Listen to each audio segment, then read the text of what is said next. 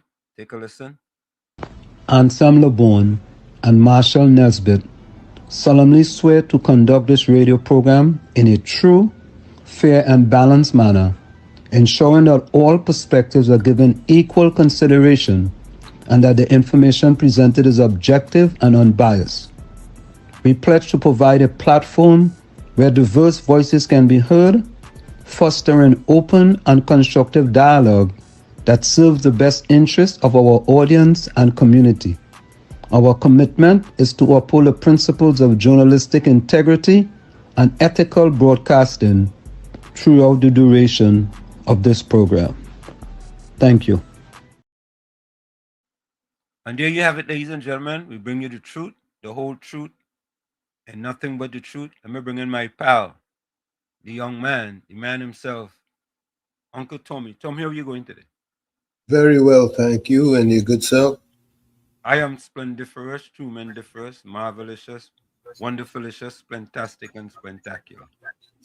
That's a mouthful. Correct is right. How's it So going? I'm doing fantastic, you know. We saw the we just had the press conference there with Wayne Sturge, Michelle Benjamin, and the chairman of NCC, Peter Kanai. And you know, Tommy, the sad part of it, before we get to the chat. You know what? Let me get to the chat first, and then we could talk those other things. Because I'm not going to be here long, folks. I'm going to be out of here in like 45 minutes. By that time, you know, COP should join us. Let me go to the chat. Who did you have first then, Tommy? Susan Lalchal What time? at 10:51 a.m. Nah, I had it's actually Hafiz Muhammad. At what time? 9:50. Okay. Yeah. Yeah, so here it is. Hafiz Muhammad, and then Susan Lalchan was next. So Hafiz Muhammad was in first. Susan Lalchan was next at 9:51, which is 10:51 your time. Good morning, Wall Street. Yeah. Then Bennett Thomas. Okay, I have Kamini Rampasal next. Good afternoon, Professor Wall Street. Yeah. Then Susan again. Bennett Thomas. Kamini Rampasad at 9:58, 10:58.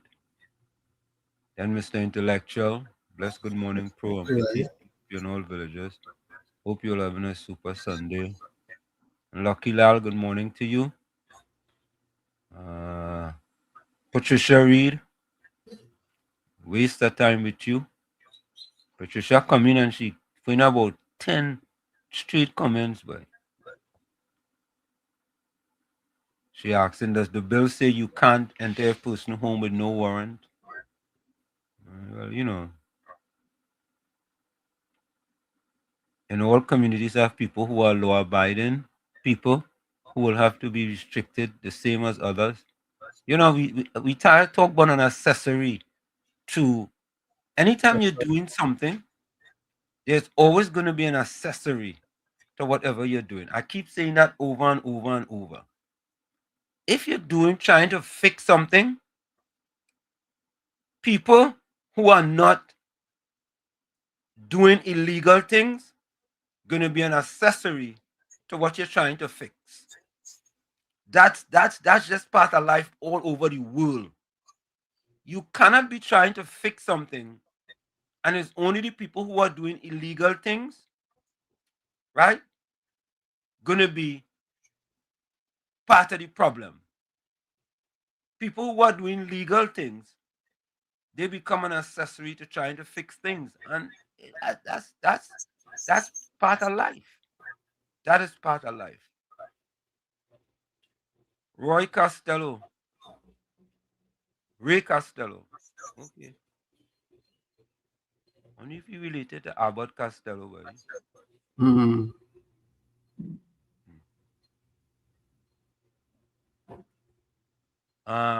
Patricia Reed said, just like people under the detention order can get a review months after.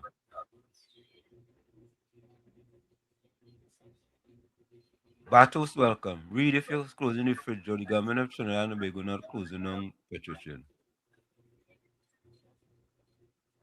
Mm. She said, what is reasonable to you isn't the same to me. Well, I could understand that. What is reasonable to a PNM person is not reasonable to, you know. Need answers. Okay. Welcome. New. Rajendra Maraj, welcome. Mm-hmm. Me again, a little feedback from you. Yeah. Yeah. The cyber hero. We keep spending money on carnival without return. Every year the government has to spend millions of dollars on carnival. Why? Millions of dollars. Where is the return? Better we spend money on education and sports.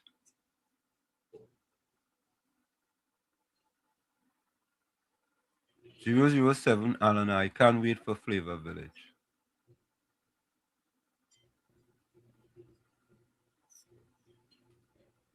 $20 million on pan, and yet pan men and pan women broken.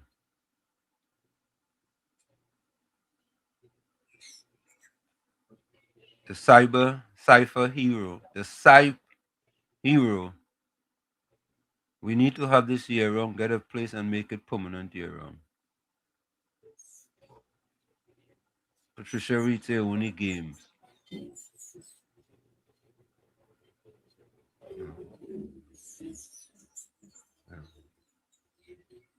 I still getting that feedback, Tommy. Yes. Is it bad? Well, you could hear it. Well, I'm not hearing it, but I didn't hear it. I ain't hearing it. No.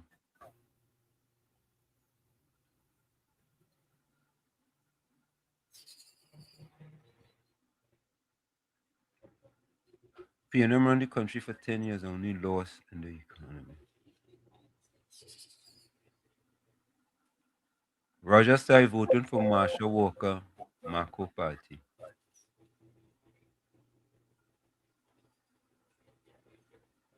Ursula, welcome. So true. I think this is the first time Ursula you're here, right?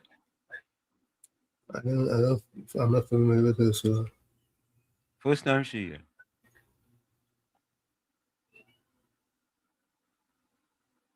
Kishan, why are PNM and their supporters so illiterate?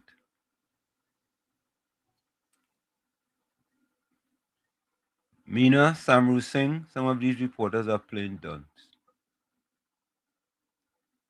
Stadex says one of the biggest critiques of the PNM is potholes. It would be nice if the UNC government comes up with a plan to fix every single pothole. Use prisoners if necessary to get it done quick and cheap. It's not a bad idea. Anybody who's against the action in Venezuela advocating on themselves on advocating on behalf of a dictator narco-terrorist. Folks, we're going to take a quick break. We'll be right back. Stick and stay. It's Sunday Talk. Let's talk politics with Uncle Tommy, COP, Professor Wall Street, and you on WZY 95.9 FM. We come to you every Sunday from 1 to 4 p.m. That's every Sunday from 1 to 4 p.m. Don't forget, folks, whenever you join us, share the live. WZY 95.9 FM on Facebook. Subscribe. WZY TV on YouTube. And you can reach us here at 973-868-1444. That's 973-868-1444. Also at 973-609-6509. 973-609-6509. And as the professor said, share the live. Please. We'll be right back. Don't go nowhere. Welcome to WZYE TV 95.9 FM. We come to you every Monday, Tuesday, and Thursday from 7 to 10 p.m. And on Sunday from 1 to 4 p.m. on Let's Talk Politics. Like, share and subscribe to keep up to date with reality affecting your life. And as we always say, we bring the truth, the whole truth, and nothing but the truth. You're tuned to WZYE, the heartbeat of unfiltered truth. We're more than a station, we're a movement, grounded in facts, driven by integrity, committed to progress. We don't chase headlines, we create them. Decoding politics and current affairs to question power, not cozy up to it. From Laventille to Scarborough, whether you're in your living room or your commute, this is where perspectives collide, divides dissolve, and tomorrow's conversations start today. WZYE, we originate, not imitate. To our cherished listeners, partners, and the entire WZYE family, we extend our deepest gratitude for your unwavering support throughout our journey. Special recognition goes to key pillars of our community, Mr. Wall Street, Uncle Tommy, and Mr. COPs whose vision and dedication helped transform a humble beginning of just 5 listeners into the influential voice we are today. At WZYE 95.9 FM, we don't merely broadcast, we pioneer. We are committed to delivering the truth, the whole truth, and nothing but the truth. Our promise remains clear. We originate. We do not imitate. More than a radio station, we are a movement. We are a community united by shared values. And above all, we are a family bound by integrity, purpose, and a relentless drive to uplift. Reaching 20,000 subscribers is a testament to your trust. We pledge to honor it by continuing to challenge the status quo, amplify authentic voices, and serve the people with courage and conviction. As we move forward, we ask you to hold fast to what matters. Stand for something. Keep the fire of passion alive in your hearts. May God continue to bless you and your families.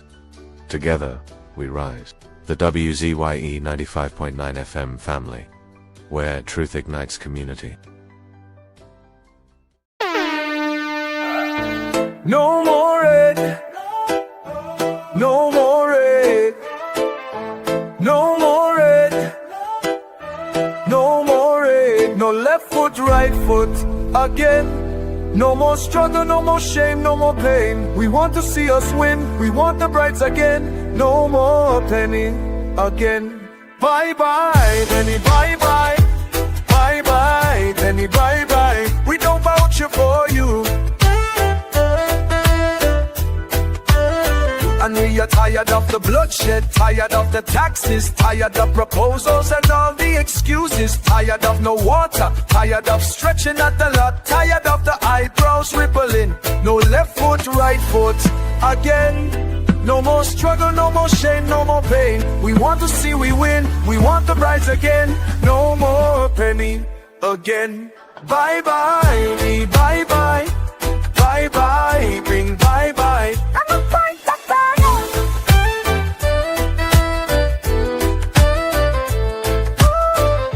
We're tired of the bloodshed, tired of the taxes, of the proposals and all the excuses. Tired of no water, tired of stretching at the lot, tired of the eyebrows rippling. No left foot, right foot again. No more struggle, no more shame, no more pain. We want to see we win, we want the prize again. No more penny again.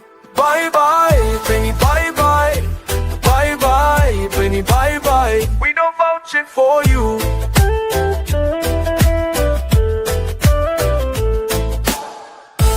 No more red. No more red. No more red. No more red. No more red. No more red. No more red. No more red. No left foot, right foot again. No more struggle, no more shame, no more pain. We want to see the win, we want the brides again. No more penny again. Bye bye, penny, bye bye. Bye bye, penny, bye bye. We don't vouch for you. Bye bye, penny, bye bye. Bye bye, penny, bye bye. We don't vouch for you.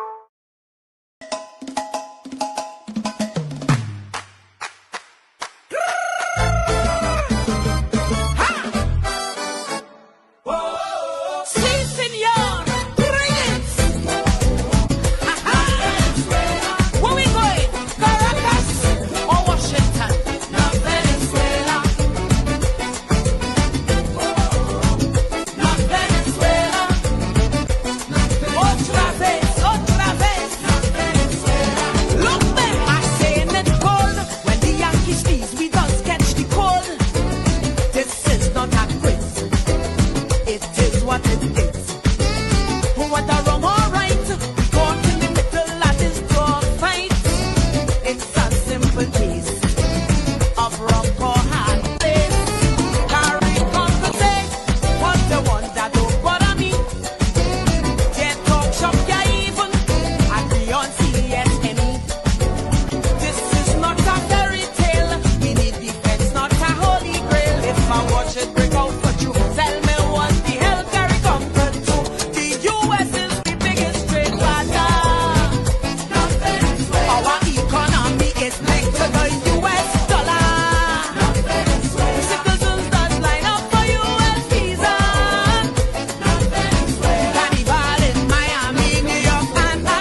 not artificial intelligence. Your allegiance lies with who you have stronger ties. These people don't forget how we fishermen couldn't drag the net. While fishing in we own water, they face terror from the Guardian family in Nebraska and Alaska. Don't be stupid talk, you must know much better. Yeehaw! Ritmo, ritmo! Canta, canta!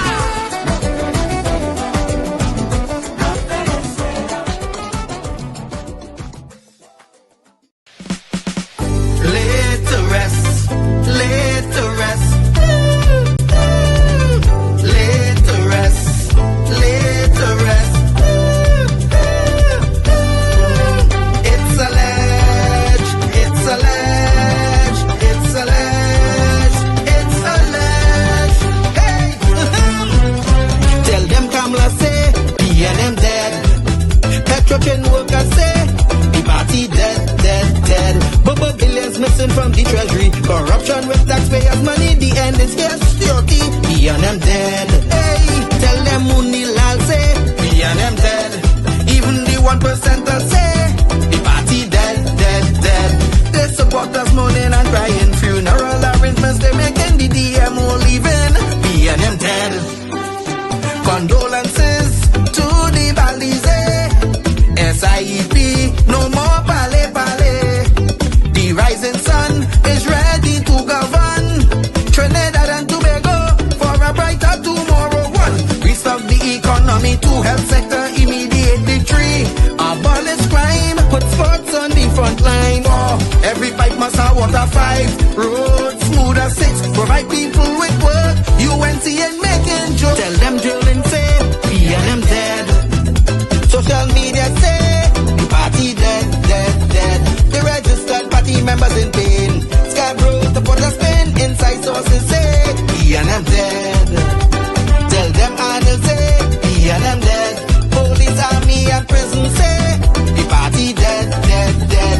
Election night, flambeau burning steady. The casket was on the hearse ready. Read the red eulogy. PNM dead, dead, dead. Tell them Kamala say, PNM dead. Some of the members say, the party dead, dead, dead.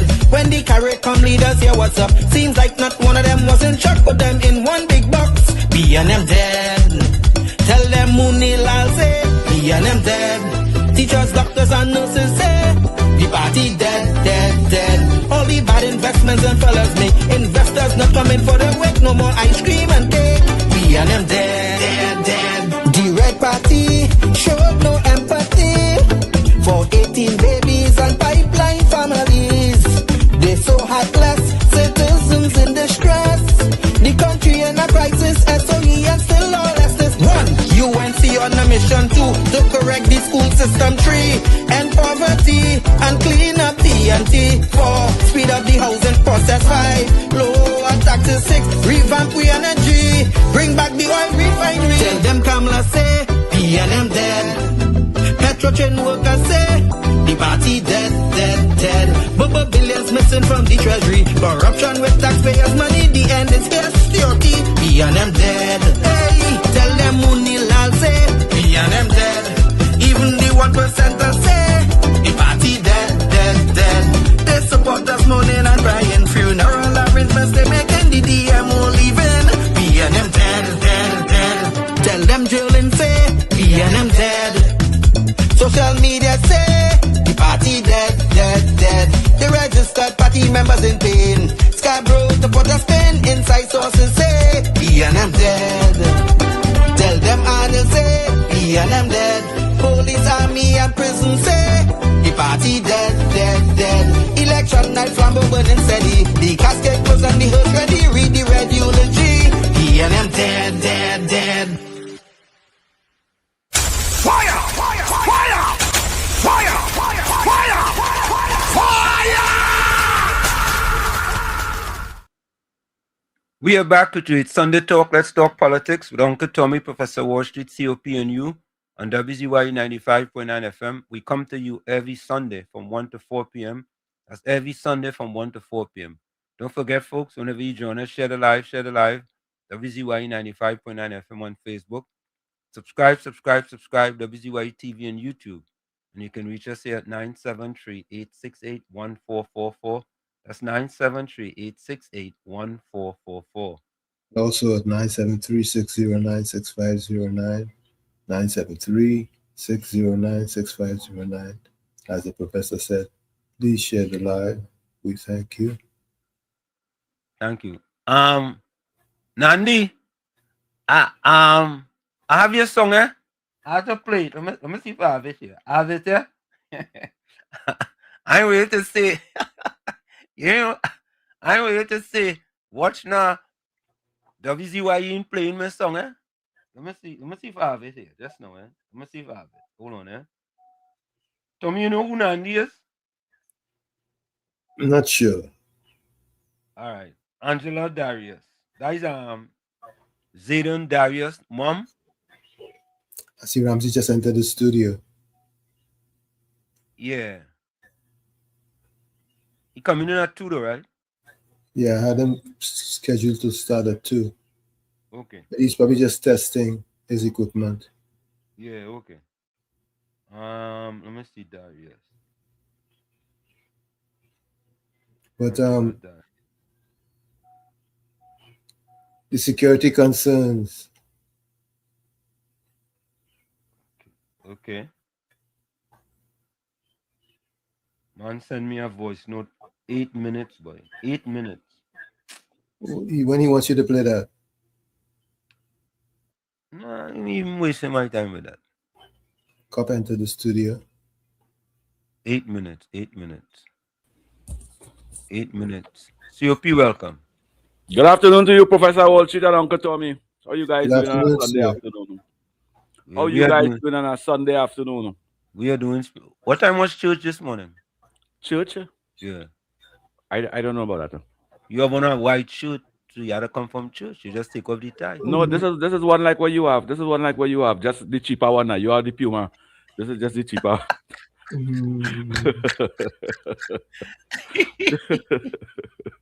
This is just the cheaper one.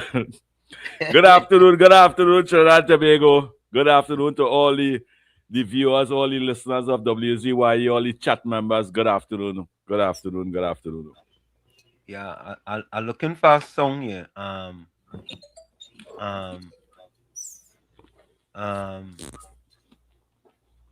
Angela, but you ain't saying nothing at all. Damn. That Venezuela song. Harrell Meaning and Harrell Wilson, eh? Yeah. You know, we just really originate, we don't imitate, you know. We just make songs very popular in Trinidad and Tobago, you know. Yeah, you go and send she in the Marsh Guy, you go and send she in the big stage. Yeah, that song PNM Dead. That's a very popular song now, you know. Yeah, for that. All right. For that. Trying to get Angela's song. Yeah, Angela's song is Angela Darius. Angela, I'm gonna put in Darius. No, no, I don't have she down as that, no. I have she down as 90. Here it is. All right, this is her name is Tamika Darius. This is a song for 2026. I'm gonna play it now. One too many pairs of shoes? No, we don't. Sell them on Vinted. All right, here it is.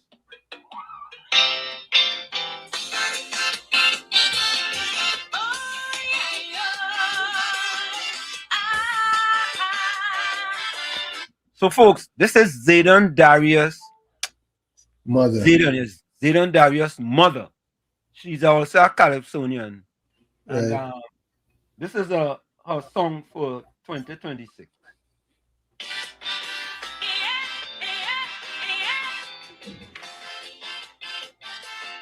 Pull it up.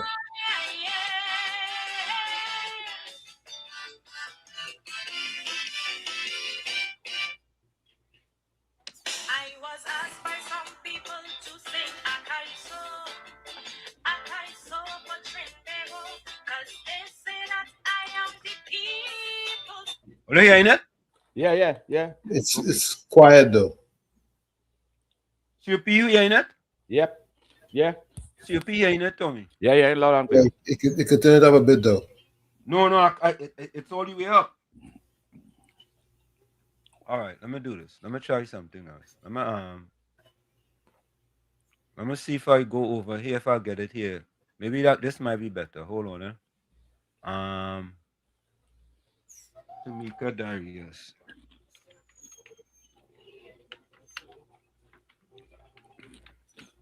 Tamika Darius, no love. If I play it from another location, maybe that might be all right, here it is. All right, let me play it from over here and see if this is any better for you, Tommy. Much better. Much better. All right, hold on. I'll play it over here. Let me remove this. So, folks, I will be leaving a little early today. I'm actually going into New York to run in my first indoor track meet today. So I said, let me give you guys a few minutes before I go. So here it is. This is Tamika Darius' song for 2026. Here we go.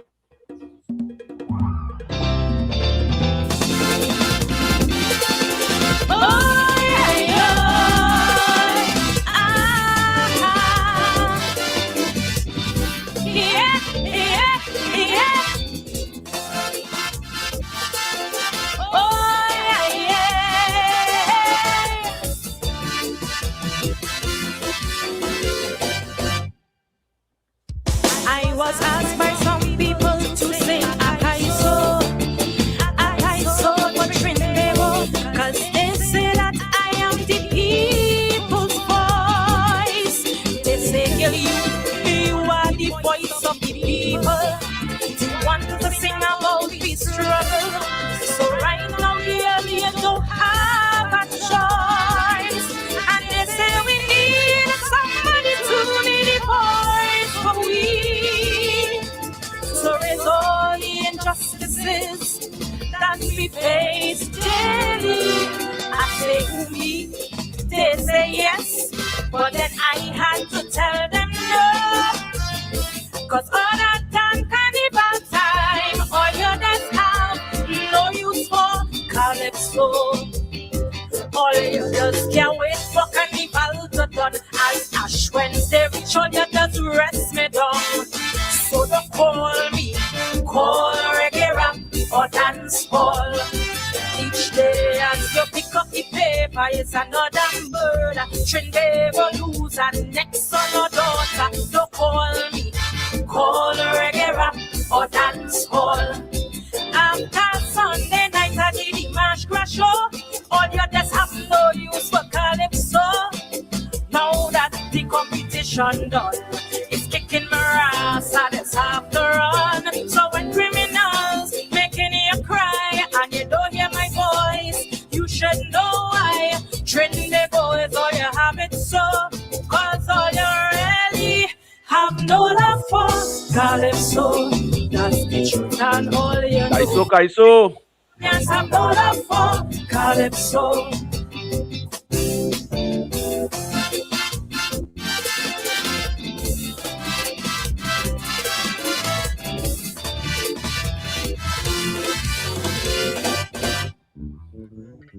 They tell me don't study it, don't let it bother me. Them said the music yet temporarily, but like it's a temporary permanency. Cause since they reach here, boy they leave us yet, and the spice of treatment they just get. While all I get is neglect, and when we feed me youth with the ultimate and overdose. Calypso Rose, Mighty Sparrow, and Lord Nelson, they dying slow. They tell me still sing. I say why? You know you don't really like me, so don't pretend. And when you get in your problem, call reggae and dance hall, and the rest of your friend and them. I know you can't wait for carnival to done for Ash Wednesday to reach, so you can rest me down. So don't call me, call reggae rap dance hall. When politicians keep using me, then discarding me. Cause for them it's all about party before country. Don't call me, call reggae rap or dance hall. When not even in the Kaiso tent you will go. Now make me know you have no love for calypso. Cause as soon as the season done, it's kicking my ass and it's have to run. So when politicians keep feeding you lies and you don't hear my voice, you should know why. Trinity boys, all you have it so. Cause all you really have no love for calypso. That's the truth and all you know. Trinity boys have no love for calypso.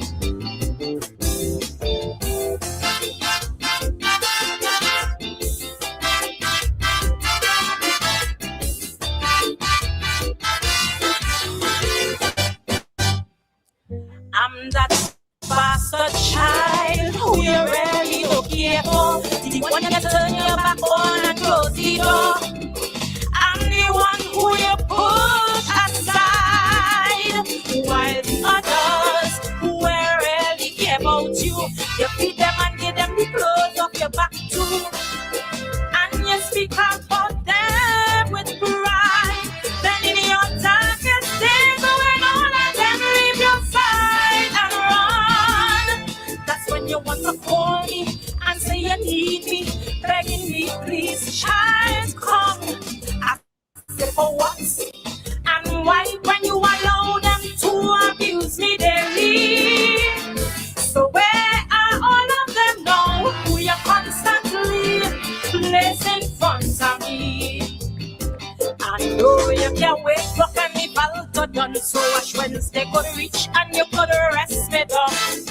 So don't call me, call reggae rap or dance hall. When our women don't feel safe anymore, they don't feel secure. Cause it's like against them, some men declare war.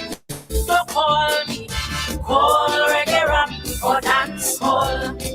When one man in cheap hole and you see your soul, that make me know you have no love for calypso. Cause as soon as carnival done, it's kicking ass and it's have to run. So when in a ditch, I want body lie, and you don't hear my voice, you should know why. Trinity boys, all you have it so. Cause all you really have no love for calypso. That's the truth and all you know. Trin Begonians have no love for calypso.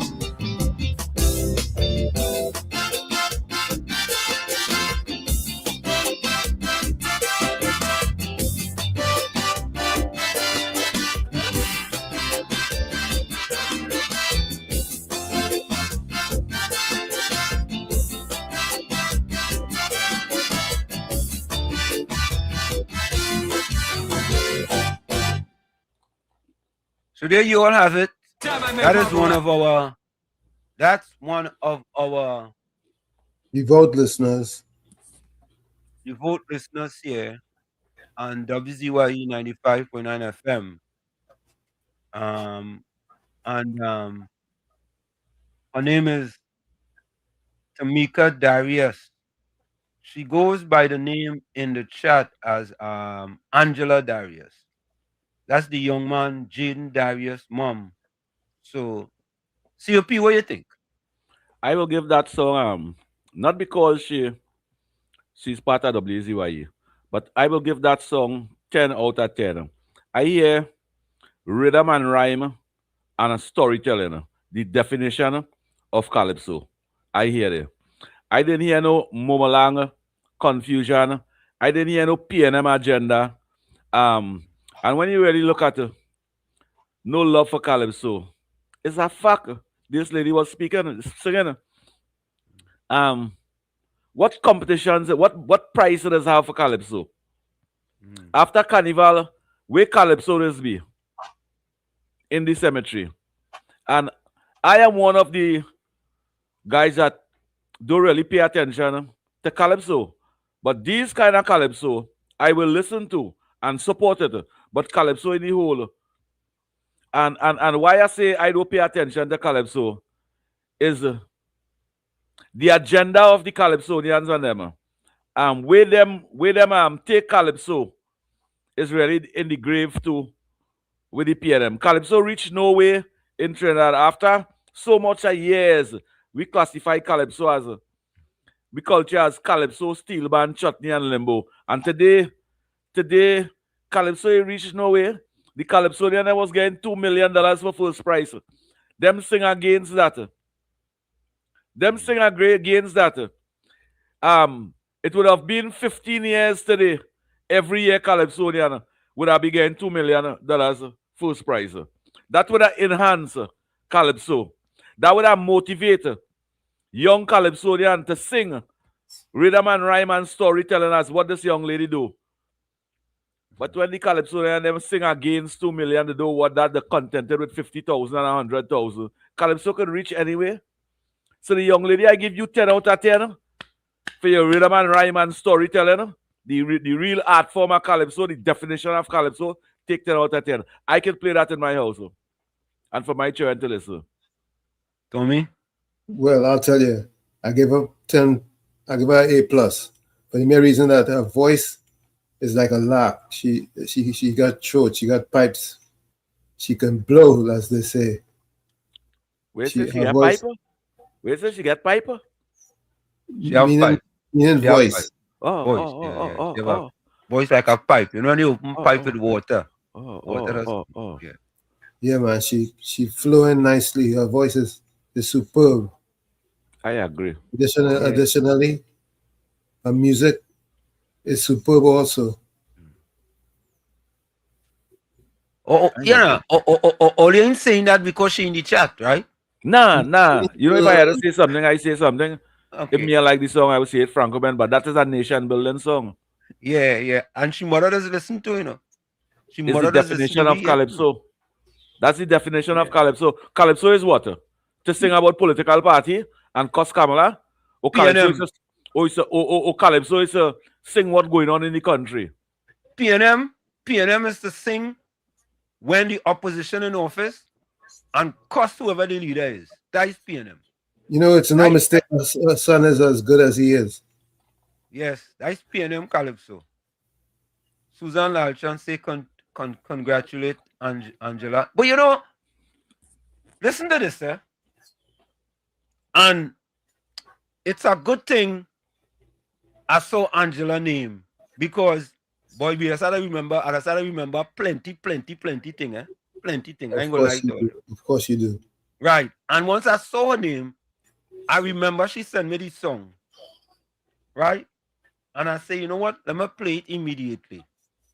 And Angela says thank you. She says thank you to all of you for all the positive comments. Because, you know, Calypso today is not what it used to be. Yesterday, yeah. I was going to say 10 years ago, but COP, right?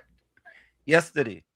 And now there's a contrast there because I don't think that is a political song. You understand? Nope.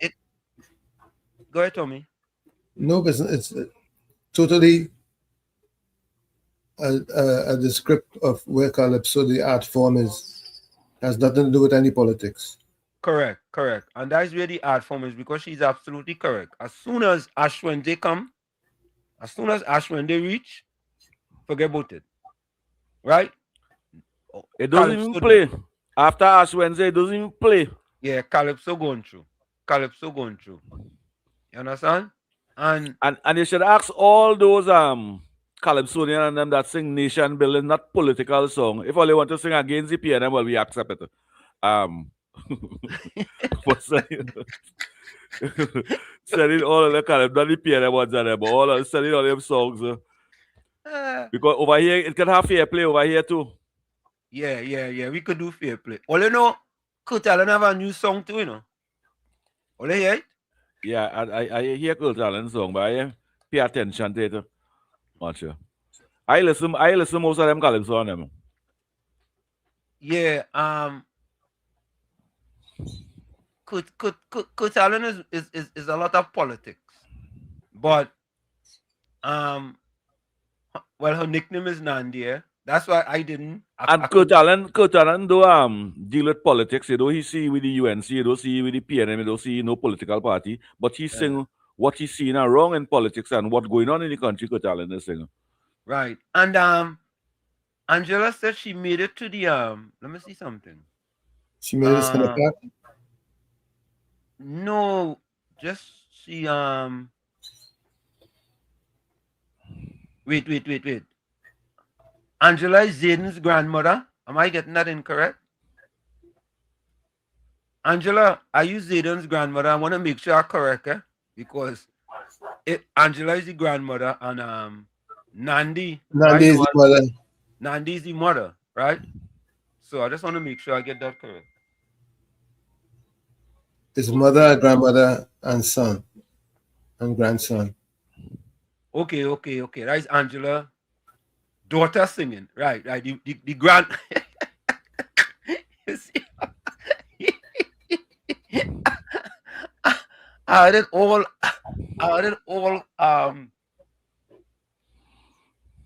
messed up. But all you know by now, I am good at messing that type of stuff up.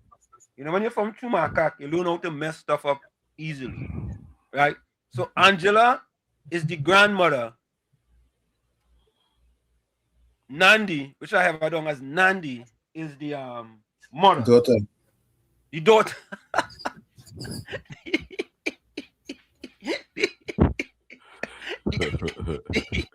the daughter, right? Well, I know Zayden is the grandson. Right. And Nandi is Zayden's mother. That's right. Okay, all right. Don't worry, all you I kind of slow back at us gate eventually. Don't worry all yourself. You know? Yeah. Okay. Mr. Santa Cruz, thank you. For keeping me in check. That song going to reach in the Masgra, that and Venezuela. Yeah. And hold on, Angela, put in the chat again. She reached somewhere just now there. Did I start that? Let me see something. Yeah. Here it is. Oh, it's Tamika. Right. Tamika is Nandi. Yeah. All right. Tamika is a finalist in the Queen's competition on Sunday, the 25th at Queen's Hall at 4 p.m. All right. So Tamika is a finalist. Yeah. Next Sunday. Yeah. Hey, and Angela, tell Tamika give me a call. Look the number up on the screen. Yeah, I like when they do them things. Yeah, tell she give me a call, Angela. Call we know.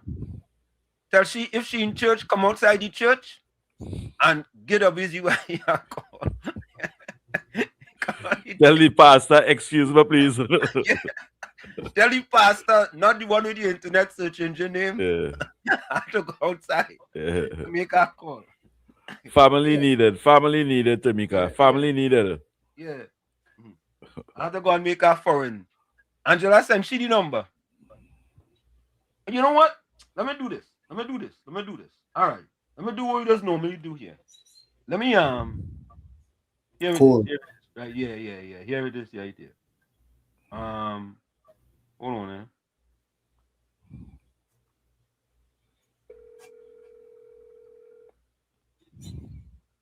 Hello. Tamika Darius, you are live on WZYE 95.9 FM with Uncle Tommy, COP, and Professor Washi. How are you? And we have Ramsey in waiting in the background. Yeah, Ramsey. So we was discussing your song now, and I get it all confabulated. I get you, your grandmother Angela. My mother. Wait, you see? Your mother, Angela, right, is always here with us. And she sent me the song. So I'm like, I thought, but how come you send me the song and your mother sending me the song? What is that one? I don't understand that one. Your mother promoting you more than you're promoting your own self? No, not that she pushy. No, she don't have a good song. She say, I am a regular on WZY 95.9 FM. I don't push my daughter. She only sent it for you because she write it. Wait, nah, she write it? Yeah. You serious? Yeah. Wow. Will you hear that? Family talented on every generation. I don't go sing 2 years. I gonna sing a calypso too, but Just make sure and give your mother half of the money when you win. Yeah. And she say you make the Queen final next Sunday. Yes. You supposed to send me a message and say, hey, can I come and talk about all them things? You know, your mother is your manager. Apparently.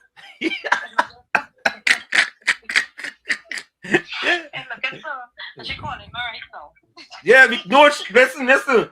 We told her to call you to tell you to call us, but I just pick up the phone and call you. That's how we just do it here. Let's give the whole family a round of applause. I'm gonna cue it up right now.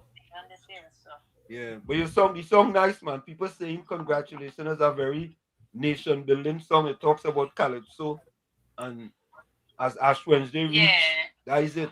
You know. They respect that calypso don't get. Yeah. You know? That's the definition of the art form. Yeah, wait. Will you get that voice from your mother? You get that voice from your mother? Definitely not. Oh, you hear that? We papa. You get the song from your mother. You get the voice. But you get the song from her. Yeah. You only get the song from her, but you didn't get the voice from her. No. I got the voice from her father. Oh, from the father. Okay. And who they don't get his voice from? His mother.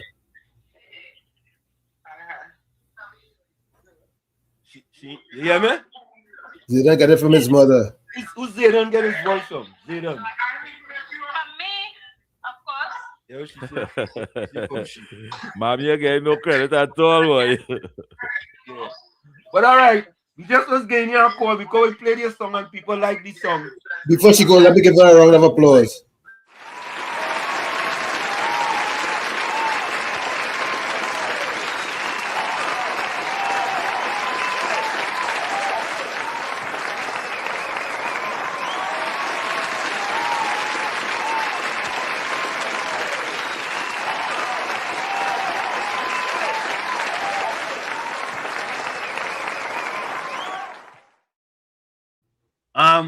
Angela, we call and get through, you know. We call and get through herself, you know. Angela says she called I'm not getting through to her. I left a message. We call. You understand? And when she see WZYE, Angela, she picking up the phone, you know. When she see Angela, she say, I will call she back, man. I saw you just go sometime, eh? Yeah. But That's a good song. That's the true definition of rhythm and rhyme and storytelling. That's the art form of calypso. Yeah. Well, take 10 Angela, out of 10. You're real talent too, you know. Angela Take 10 out of 10. Yeah, Angela, you're talent too, boy. Yeah, boy. If you see the one with Venezuela getting a little competition, say that ain't nothing. Good song is good song. I missed that one, Mr. Antaku say Angela put it in the chat that she write this song. Yeah, boy. Angela, it have a post name PNM Party. I will write that song for she.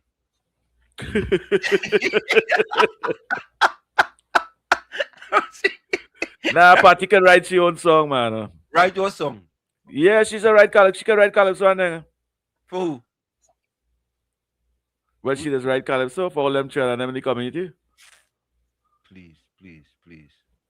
Let me bring in folks. I leave in all in about 5 minutes. So let me bring in Ramsey here. Sergeant Ramsey, we're going. Before you go, let me play this song here. You have to raise up your camera a little bit, Sergeant Ramsey. You're kind of low down.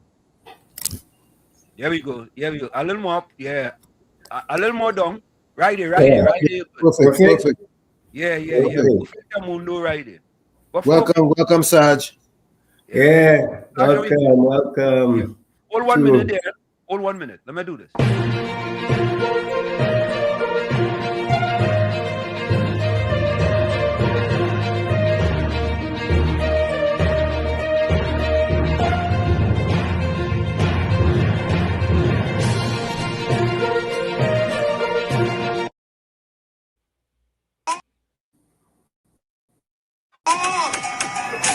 The people held on to me outside when I tried to walk in here.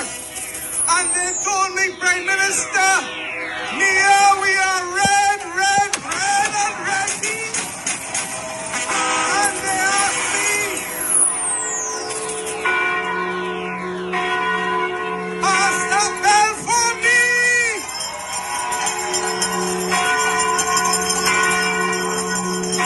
They told me,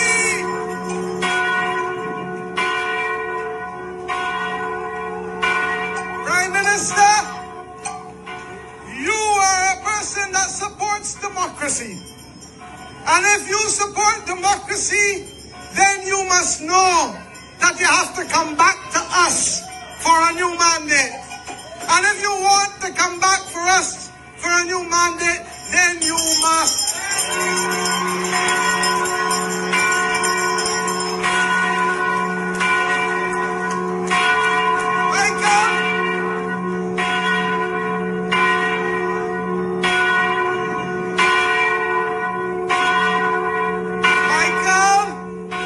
When I left Combermere on Thursday night, we had seats and moving. When I leave the city of Bridgetown, there are no more seats to be had.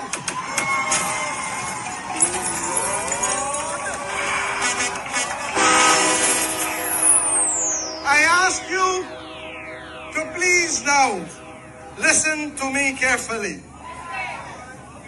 I visited His Excellency Lieutenant Colonel, the Most Honorable Jeffrey Bostic, the President of Barbados, just after 4 o'clock this evening. My colleagues are looking at me with enthusiasm because they too do not know. And I advised His Excellency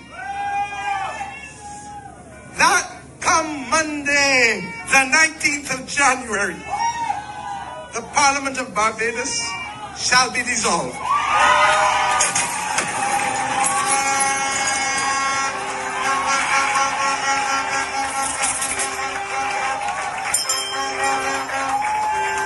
And I indicated to His Excellency that the writs for elections will be issued, having been proven and approved by the Honorable Attorney General, who awaits now only the dates. And in accordance with that, I now tell you, Honorable Dale Marshall, to please have the writs prepared to deliver to His Excellency tomorrow the lawful authority by which to dissolve Parliament on the 19th of January. And that nomination day shall be Tuesday, 27th of January.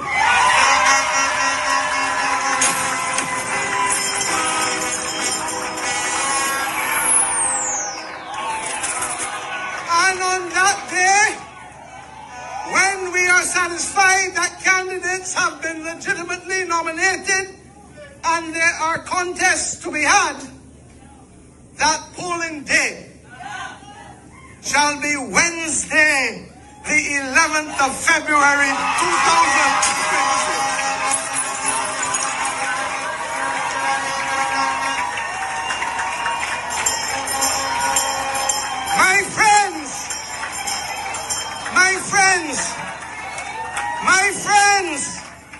My parliamentary colleagues, some of them may be a little upset with me because only yesterday. So there you have it, folks. The bell has rung. The bell has rung in Barbados. In Barbados and Bimshire.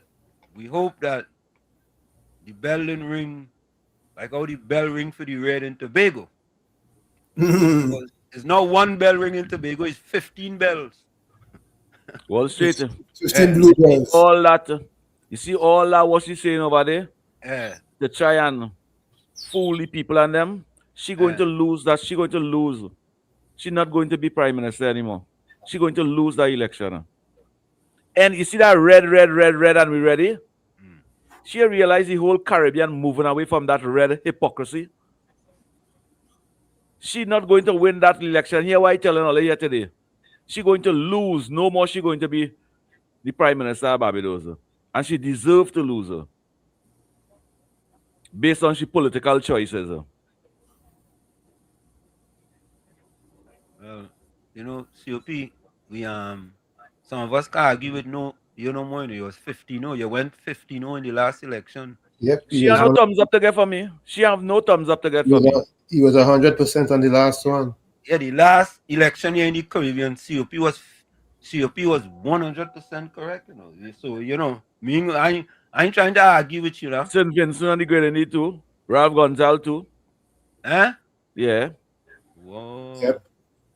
And every one of those Caribbean leaders and them that support that nonsense about CARICOM peace and peace community, every one of them that signed that for CARICOM peace is going to lose the election. Every one of them.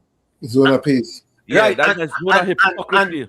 Right, COP, and before I go, I'll take in my leaf in 1 minute. COP, when you listen to the PNM propaganda and trying to make that legislation here, when the SOE is finished, I want to make it a race issue.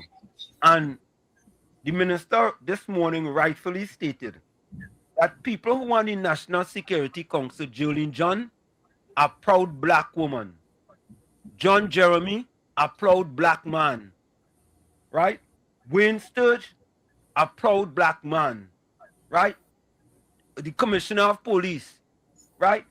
All these black people that the National Security Council go sit down there and see them trying to enact a law, right, that's going to discriminate against them people that look like them go sit down there and do that.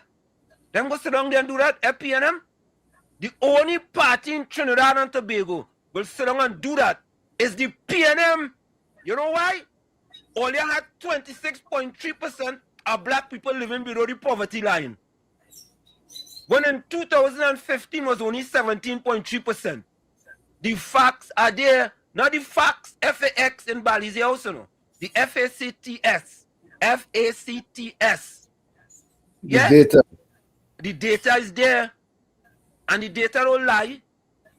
You understand? Because the same party reduced the amount of black people living below the poverty line.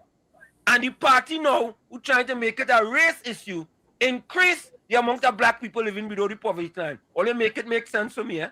Make it make sense for me. But folks, I am out of here. I am going to Staten Island now. It has snow, eh? It has snow. But as I tell all you, don't let outside factors decide whether you're going to be a success or a failure. So snow don't stop me from going an hour to one run and a track meet. All you hear that? Right? Well, yeah. You have to do what you have to do. You have to do what you have to do.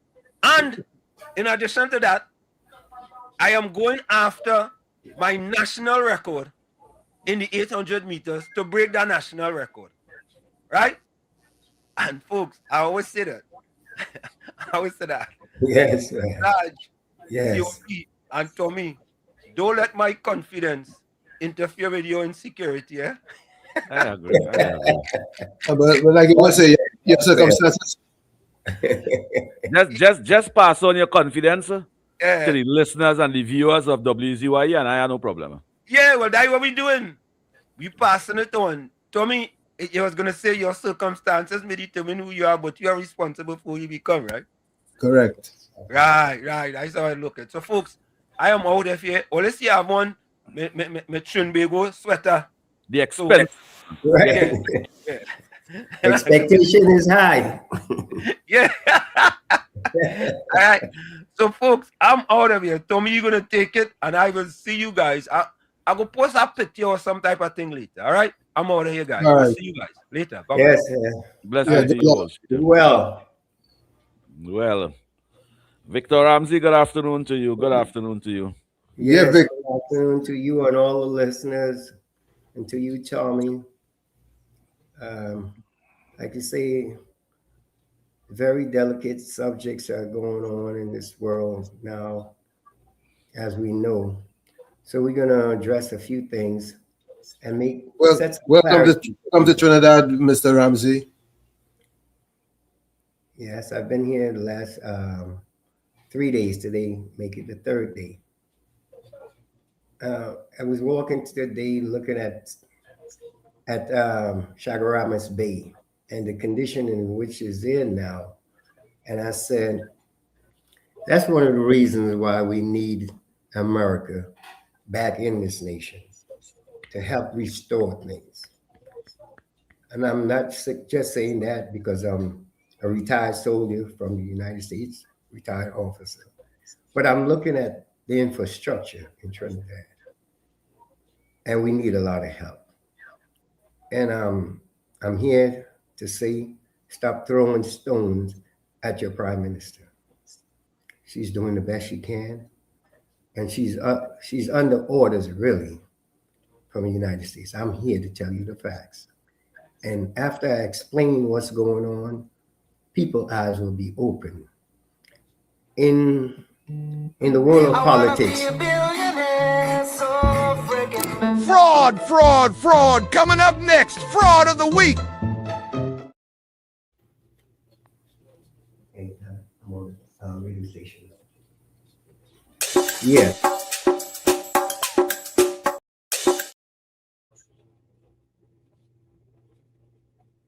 Excuse me, I was just. Go ahead, Sergeant Ramsey.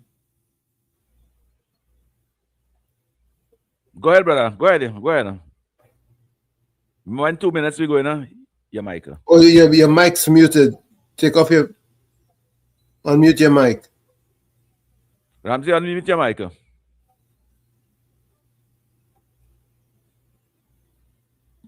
me see if I can do something for you.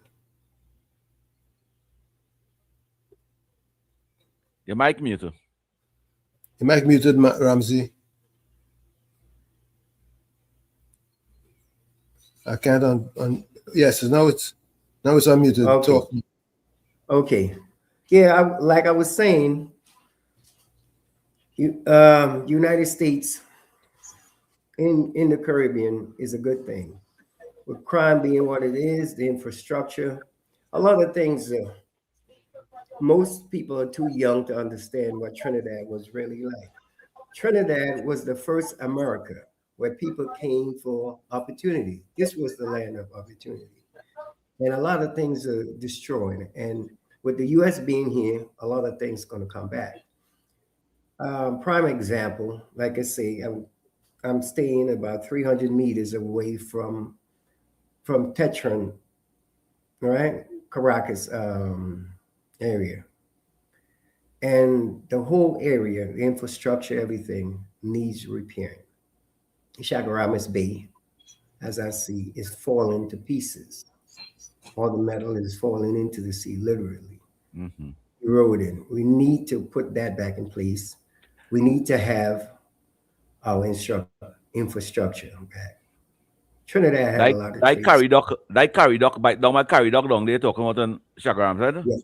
But all them ships and them abandoned by the PNM. Destroyed by the PNM. Exactly. Those things have to be, refurb, set back on the sea. You know to have ships from all over the world is to come over there to renovate and paint and change toilet. Exactly. I used to do that work down there. And ships from all over the world is to come over there. Or even the Discovery ship come Chaguaramas right at restore. Exactly. See, a lot of people don't know this was the second Panama Canal. But Mr. Ramsey, hold your hand 1 minute. It's 2 o'clock, Uncle Tommy. Let's take that break and come right back. Mm-hmm. Uncle Tommy? You're listening to WZYE 95.9 FM. You are listening to WZYE 95.9 FM, the most influential name in Caribbean radio in the tri-state area. Broadcasting from East Orange, New Jersey, the most influential name in Caribbean radio, WZYE 95.9 FM. Yes, this is WZYE, and it's now 2 o'clock. and we thank you for staying with us. I'm here with Sergeant Ramsey, our guest, and of course, COP is here with me, and you. We appreciate you as you join us. Share the live, subscribe, and you can reach us here at 973-609-6509. That's 973-609 or 609-6509. Yes, Sergeant Ramsey. I don't want to disrupt your thought pattern, so I'm not going to play anything it's else. okay. It's okay. Like you say, it's engraved because of my years of experience, and like I say, as a small child growing Welcome up to here. WZYE TV. Go ahead. Go ahead, Sarge. Oh, your mic got muted automatically.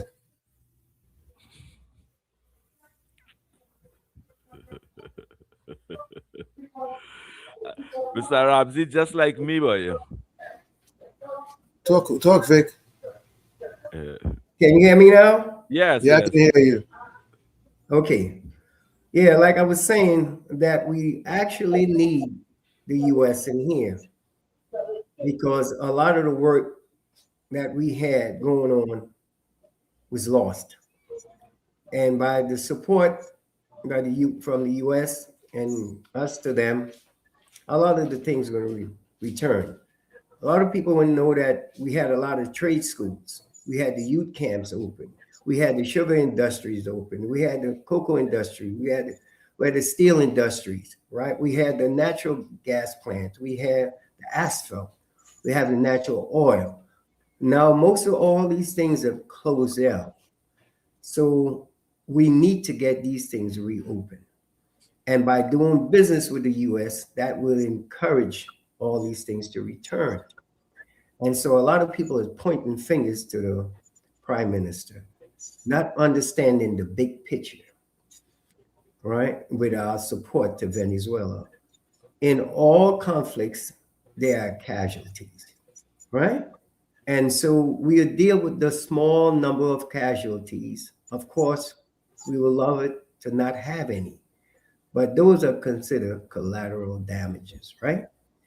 The prime minister, the president of Venezuela, spoke with the US on many occasions in reference to the Chinese and to Russia, taking a lot of that energy from here behind the OPEC treaty back, which the OPEC treaty is set up in a way that each nation get their needed energy source, 55-gallon drums of oil and stuff.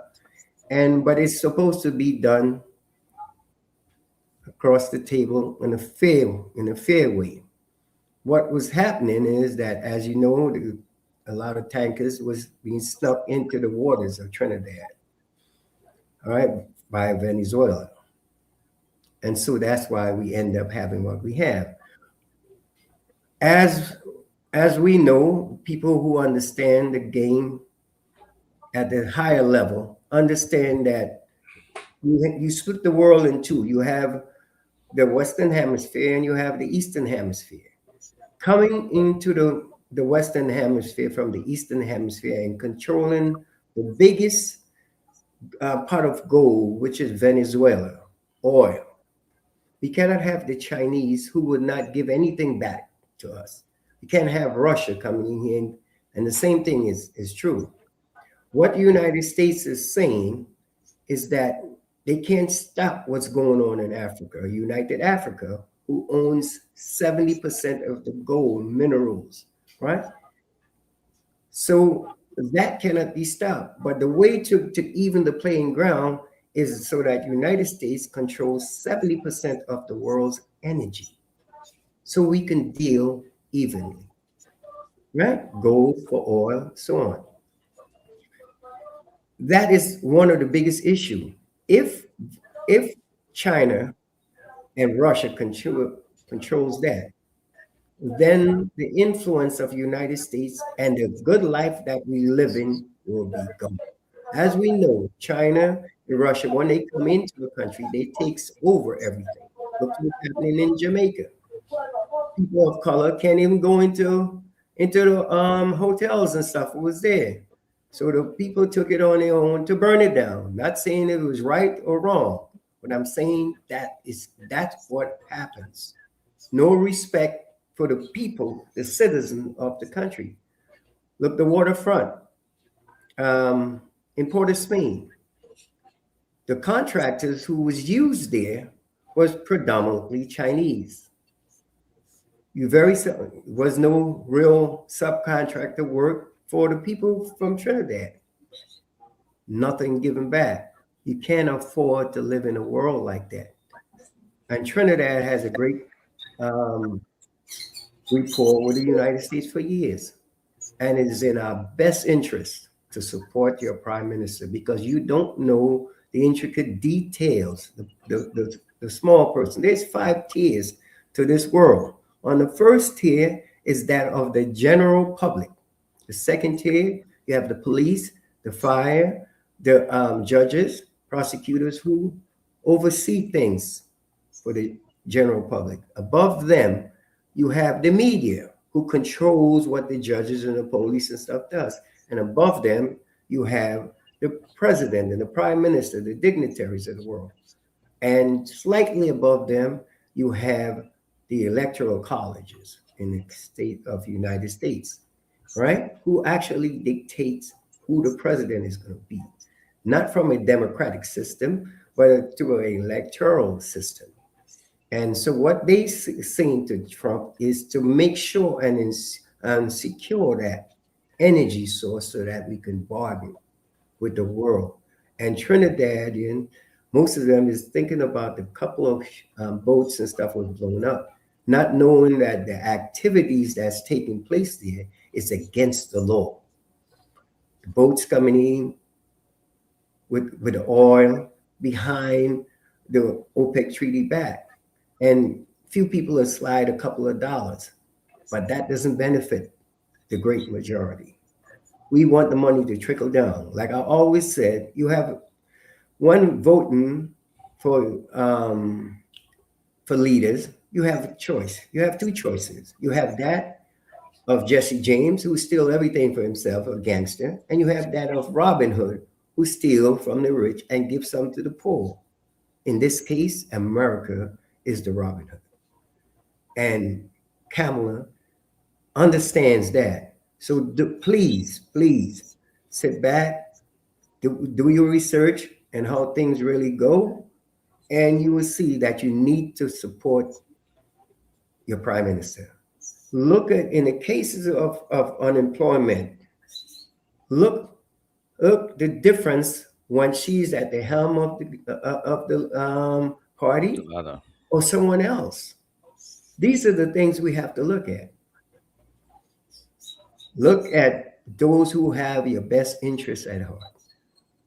So I'm telling you, as a born Trinidadian, I've been living next month, the 18th, exactly 1 month, I'll be living in Jersey for 50 years. I left here when I was 15. But I had the opportunity to rub elbows with a lot of higher ups. I was a medical evacuation sergeant and platoon sergeant for the 5th 117, which is the largest cavalry unit in the United States military. So I kind of know how things actually go. And I'm saying that to say this. I'm looking forward to come back here to help. I spent 21 years in the military. I spent 21 years in law enforcement, in corrections. I worked every department you can think of. So I'm looking to bring those expertise back here. I even had a big part with a weapons buyback, amnesty program to help with the gangs, solve the issue of all this fighting in Newark. Everybody told me that I was crazy when I wore a hairbrush in my holster as a symbol of peace. I give the power back to the people. And so many times when loved ones were missing in the system, I went and found them. I helped over 300 inmates get out of jail by just doing my due diligence, what I was paid for. And I'm hoping that the people of Trinidad and Tobago just set aside that yellow and that red, and why not mix the best of the two worlds and come up with an orange party? The best that the red has and the best that the yellow have come together. The red have no best. It have no best in the red. It have the worst in the red. Well, send them tapes. Help them be better. Walk them through it. After Mr. Ramsey, after 60 years of the red, it had none good over there. But what I will say, the Americans once control Chaguaramas and many parts of Trinidad, the Americans had permanent spots over there. They even had plane runway and thing here in Trinidad. I think that this government should ensure that the American control back all them places and take back that runway for the plane to come in and thing, because all them things are just abandoned. The spots and things still, because I was researching that the other day. Yes. And I seen the spots and the place, which part the runway still over there, but just bush, and I find all those things, because the closer the Americans is to the Republic of Trinidad and Tobago, it benefits the future of this country in everything, and in every way. With most certainty, yes. I know the Americans is the only government in the world that assists us with nearly everything we have in this country: schools, community center, hospital, trade schools. We had, once we had, well, them days it was 28 constituency, 28 trade school we had in this country. We had trade school in Diego Martin. Yes, I know about it. In Marabella, I know about in Central, in Palaseco, in Pinal, Debe, we had trade schools. Right. And when the Americans leave Trinidad and leave the Chaguaramas and thing, and under the PNM, all those trade schools and things was still there to rotten down. You see, and this is what I'm talking about. We need to revitalize all these programs, put these things back in place. Like I say, I know I spent a lifetime in the military. I spent a lifetime in the police. I did private security work, lots of it. So I know what it needs, what it takes. And here we're trying to turn our back on what will work. Just because they didn't think of it, they will let it destroy. They will break it down. And what type of administration, what type of human being, what type of people, what type of organization, what type of governance, just leave all those things that will benefit the future of our country, leave it all them things to rot now and they pay no attention to it. What type of people do those things? What type of people really do those things? Yeah, that's it. People's eyes need to open. I have been calling for over 25 years, all over Trinidad and Tobago in radio and news and current affairs. Why we don't have trade schools in this country? Why it is the trade school rotten over there, demolished, and why we don't establish back those things? Why? When somebody go to a trade school and them learn welding, fabricating, plumbing, or any kind of thing, them don't want to work for anybody, No, you need the brains of the nation. We have so many intellectual people here in Trinidad that we really doesn't need to import anyone outside. We really need the brains of the Trinidadians and the support of the Americans. You're right. We can do that work, like I said, with the support of the U.S. We have very intelligent people here. The first of everything you could think about is here. The first TV was invented here. The first touch screen was a Trinidadian invented it. The first man to circumnavigate the world was from Trinidad, right? You can think about all the first right here. The first man to start Pan-Africanism, Henry S. Williams, from here in 1900, right? And who was the first people to abandon the citizens of this country? Yeah, so we have Mr. the Ramsey, education, we have Mr. the Ramsey, I like where you're going there, but who was the first organization to abandon the people of Trinidad and Tobago? we don't want that first. That's one first we A don't little want. sarcastic, right? A little sarcastic. Yes, I know. That's the only first I'm we very don't. controversial. That's the only first we don't want, right? Because we have the intelligence, we have the drive, we have the courage, we have everything here. And the most important thing we have the money. Exactly. We have it. One talking about exchange rate, right? Trinidad has one of the lowest, just dealing with our economy, not combined economies. So you really can't ask for much. I'm looking at the things that the young men and women have, 2-3 cell phones and 5-6 pairs of Jordans and all these things. They have it because they have the money to do so. Take that money and invest it in a wise way. Just don't buy. I listen to the former prime minister on a platform speak about the Americans and Keith Rowley speak about how they were so good to us for the years, the billions of dollars they support Trinidad and Tobago with, and they assist this country in everything, and yet still them do like the Americans today. Yet still them will go on the platform and condemn Trump and thing.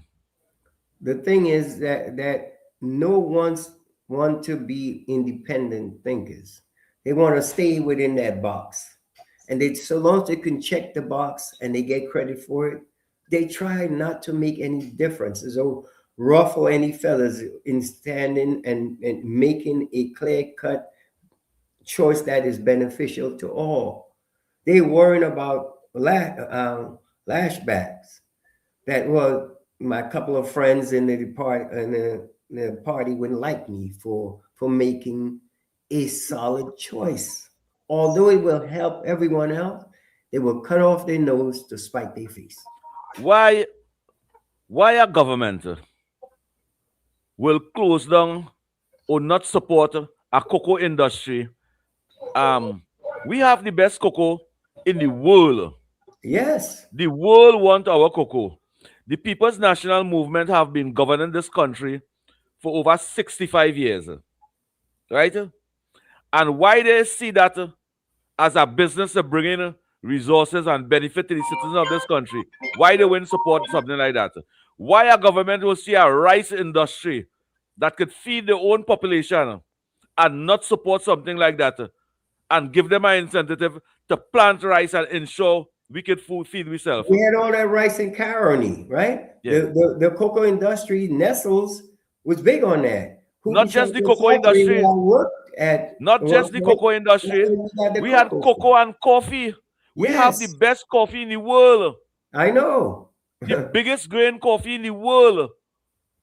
And that's what I'm saying. That's why we need the American support to put all these things back in play. You see, I'm at the age where I know this. I'm 65.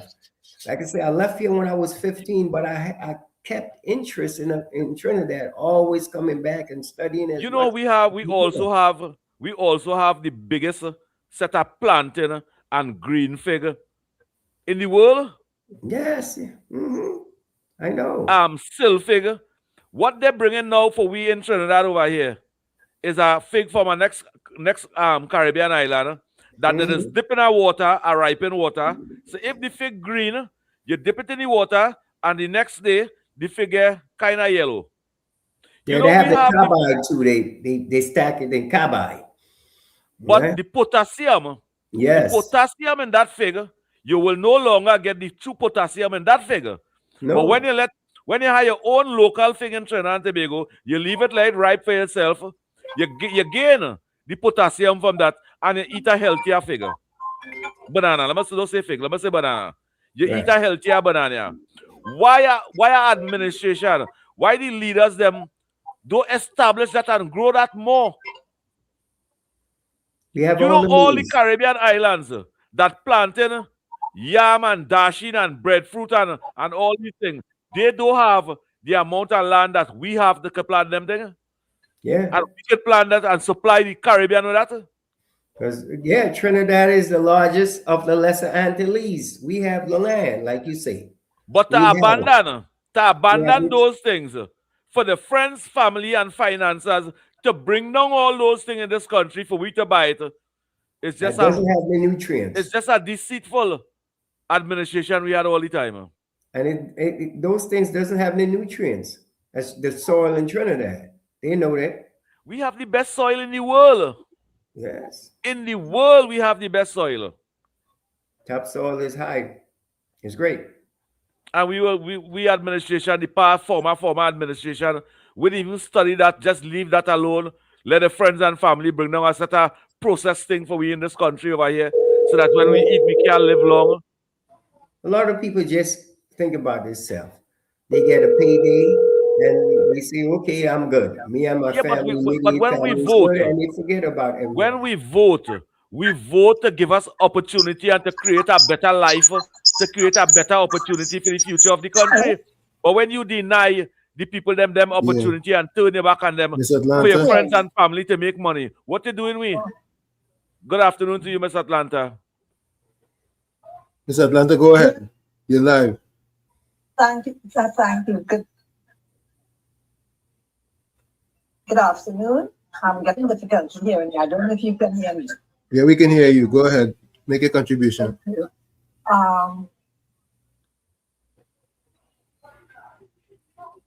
Go ahead, Miss Atlanta. How to get back with my train of thought. Good afternoon, everybody in the chat. Mr. COP, the guest, I think it's Mr. Ramsey and Tommy. I came in late, so I do get the gist of the thing. But what you're speaking about, when you're cop, you are saying everything going down and everything is down and broken and destroyed, right? But who do you think has the biggest part in having our country like that? The PNM. Like this, Mr. Cop. The PNM.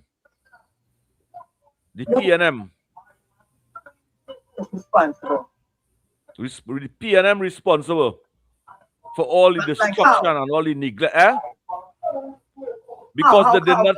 No, what mean the destruction of a land. That's how Mr. Ram said, right? That everything I'm talking about, you were talking about the Americans were here and what the Americans did. What the Americans put down, all the things that do runway and things. When all that was happening 60 years ago and for 60 years and whatever, how many years, what did the people do? Did we just sit down and crawl down and lie down on the table and go under a rock? Remember, this is our land. This is our, regardless of who administration's there. I heard, I think it's Mr. Ramsey said, the 5 tiers, right? The 5 tiers. And I didn't agree. I always thought the 5 tiers, the people were on top, the policemen, and so it going down till the head is the last tier, because they had to run to the people to beg, to vote, to promise, and they lie and all kinds of things. And the people who are supposed to be on top sit down with their mouth closed and sucking what the people that they put there, right?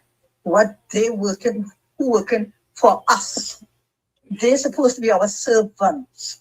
And as long as we stay like little dummies and say, they this, they that, regardless of who administration was there, our country, you hear how destroyed our, I listen to you and I say, my God, this country really down to the bottom, to the ground. But who? The people who you say in office, whoever they are in office, they just grab money and go or whatever it is. But what we do as a nation, as a people, and I'm not saying one set of people or no set, as a people of the nation, what did we do to all those trades? trade schools and all kinds of things. What happened? Sit down. So what did we do? Sit down. I mean, and the amount of gold brains we had. There was a time they had a brain. People used to talk about the brain drain in Trinidad because the brains were leaving and going and living in America and Europe and all over the place with their brains. The people who doing the good, who have the brains, cop who you say fix the chips and everything that come. Brain drain. And when they did get up, they get up in another man's land and be very brilliant wherever they are, right? But we as a people, I'm not blaming anybody. I just say we as a nation sat down. Here cop, trying to say we have to get up and fix our land. We have to get up and fix it and study them on the day. We have to say we, because we tomorrow morning they're coming to beg you for you to come and say, put me here, I'm going to promise this, I'm going to build a bridge, we are the people who supposed to speak and talk and move and get up. And don't let other whoever just take that. Well, anyway, the land is already taken. But I like your contribution, Mr. Cup, Mr. Ramsey, and Tommy. I like the discussion, and I find we as a people should move and get up. I'm not hearing you too good, so I don't know if I am over speaking. But thanks very much for allowing me this, and I still blame myself. Thank you. Okay. Thank you. Thank you so much, Mr. Atlanta. Have a wonderful day. Thank you. Have a wonderful day. Mr. Atlanta. Thank you. Thank you. Yes, like we said, people have to put demands on the people that's in office. If we say nothing, they does nothing. They are not pressured to do anything. So what they're saying is that you accept what's going on. And like I said, the tier is the general public. That first tier, those are the people who's going to feel the weight of the next four. That's above them, right? Because you're supposed to, as a citizen, talk to your politicians, about the police officers, about doing things the right way. But you can't expect them to know what's going on with you if you says nothing. You have to say something. You have to force them to do what's right. And like I say, with the PNM parties, they are used to doing things in a certain way, and they're not getting any pressure, so they're not going to change much. And so that's where you will have to take them by the hand and walk them through this land and point it out. This is wrong. This needs to be improved. This is the next step on the journey. But we have to be inclusive. We can't separate them, because we're asking for mercy. We first have to show mercy. You see, the Republic of Trinidad and Tobago have two kind of people, eh? It are the PNM people and it are the UNC people and them. It are the good people and it are the bad people. It have the people that will keep a blind eye. Now, under this administration, we could ask for all these things. We could ask to ensure that how our country was yesterday, we want our country how it was like yesterday.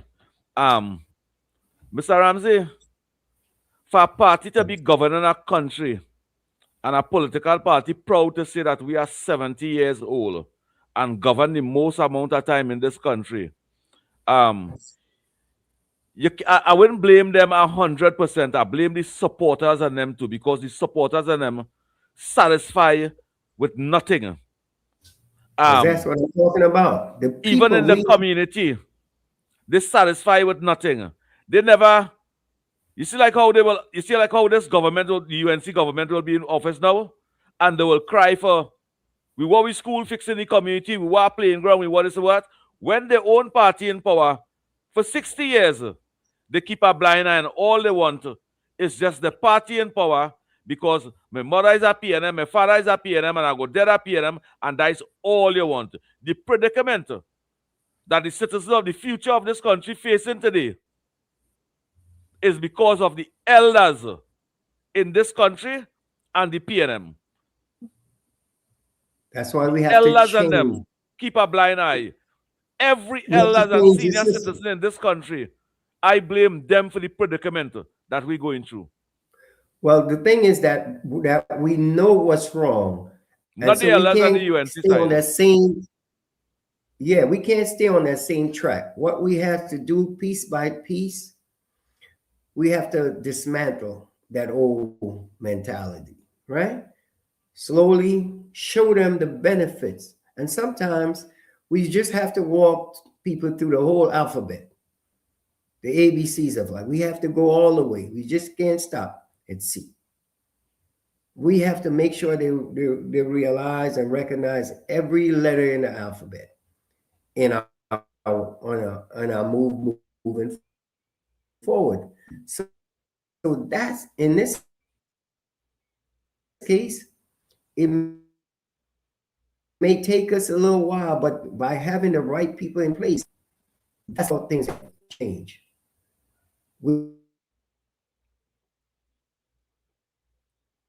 Yep. I'm seeing you acting up. Yeah, but we can get it done. Because at the end of the day, everyone wants what's best. And Mr. Ramsey, and let me tell you why I did them say. and the nation. Let me tell you why I did And his say. hands up, It's and the they PNM, break sticks in their own assumption. We spoke about the infrastructure and how things were, but to other people, all they're hearing is that the Americans was here. They wouldn't hear what was done whilst they was here, and the benefits that we reaped by them being here. We think we were trying to sell the land out to someone else. No, because this that is what the PNM was putting in the people and them head. They wasn't educating them and informing them, but the real purpose of why the Americans them over here, they was misleading the people in this country, and even the own and supporters. that's what we had to come in. But if that's we why look we had at to come in with good feet and show them. We had to show them what is real. Like I say, and it have many ways of showing them. Look for the past 10 years. We had 129 schools was building. We had 9 fire stations was 75% complete. We had a child hospital was 90% complete, fully furnished everything. And the people them that we vote for had the authority and the privilege, and we expected them to ensure that those things finish so that the population will benefit from that. They'll abandon everything right over there. Yeah, I see that happens a lot in Trinidad. When the opposing party comes in, the goodness that was shown to the people in the way of not when the opposing party come in. When the PNM in power, because the UNC don't do that. Right, that's what I'm saying. But they let everything fall. They let it fall because they feel like it doesn't have a stake in what's being produced. But yes, you are a citizen of this country, and you asked for these things, and you got it. Just being a child and want to destroy everything because the political party in which you belong to did not took the initiative to do so. So they say, let the whole thing fall so that they could be blamed.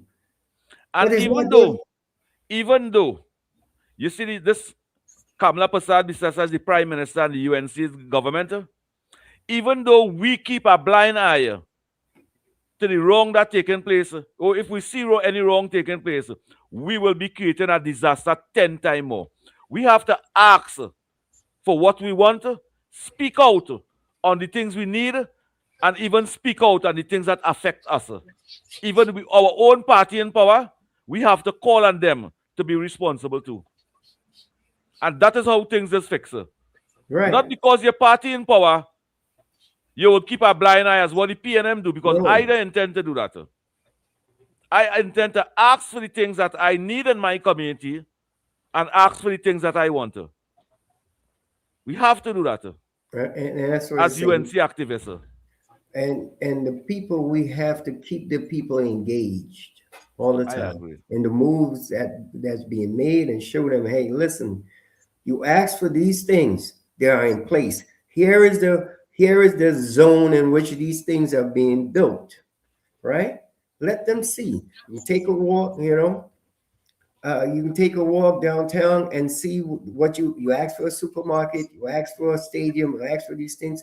Go and see the process and how these things are being created. Ask questions.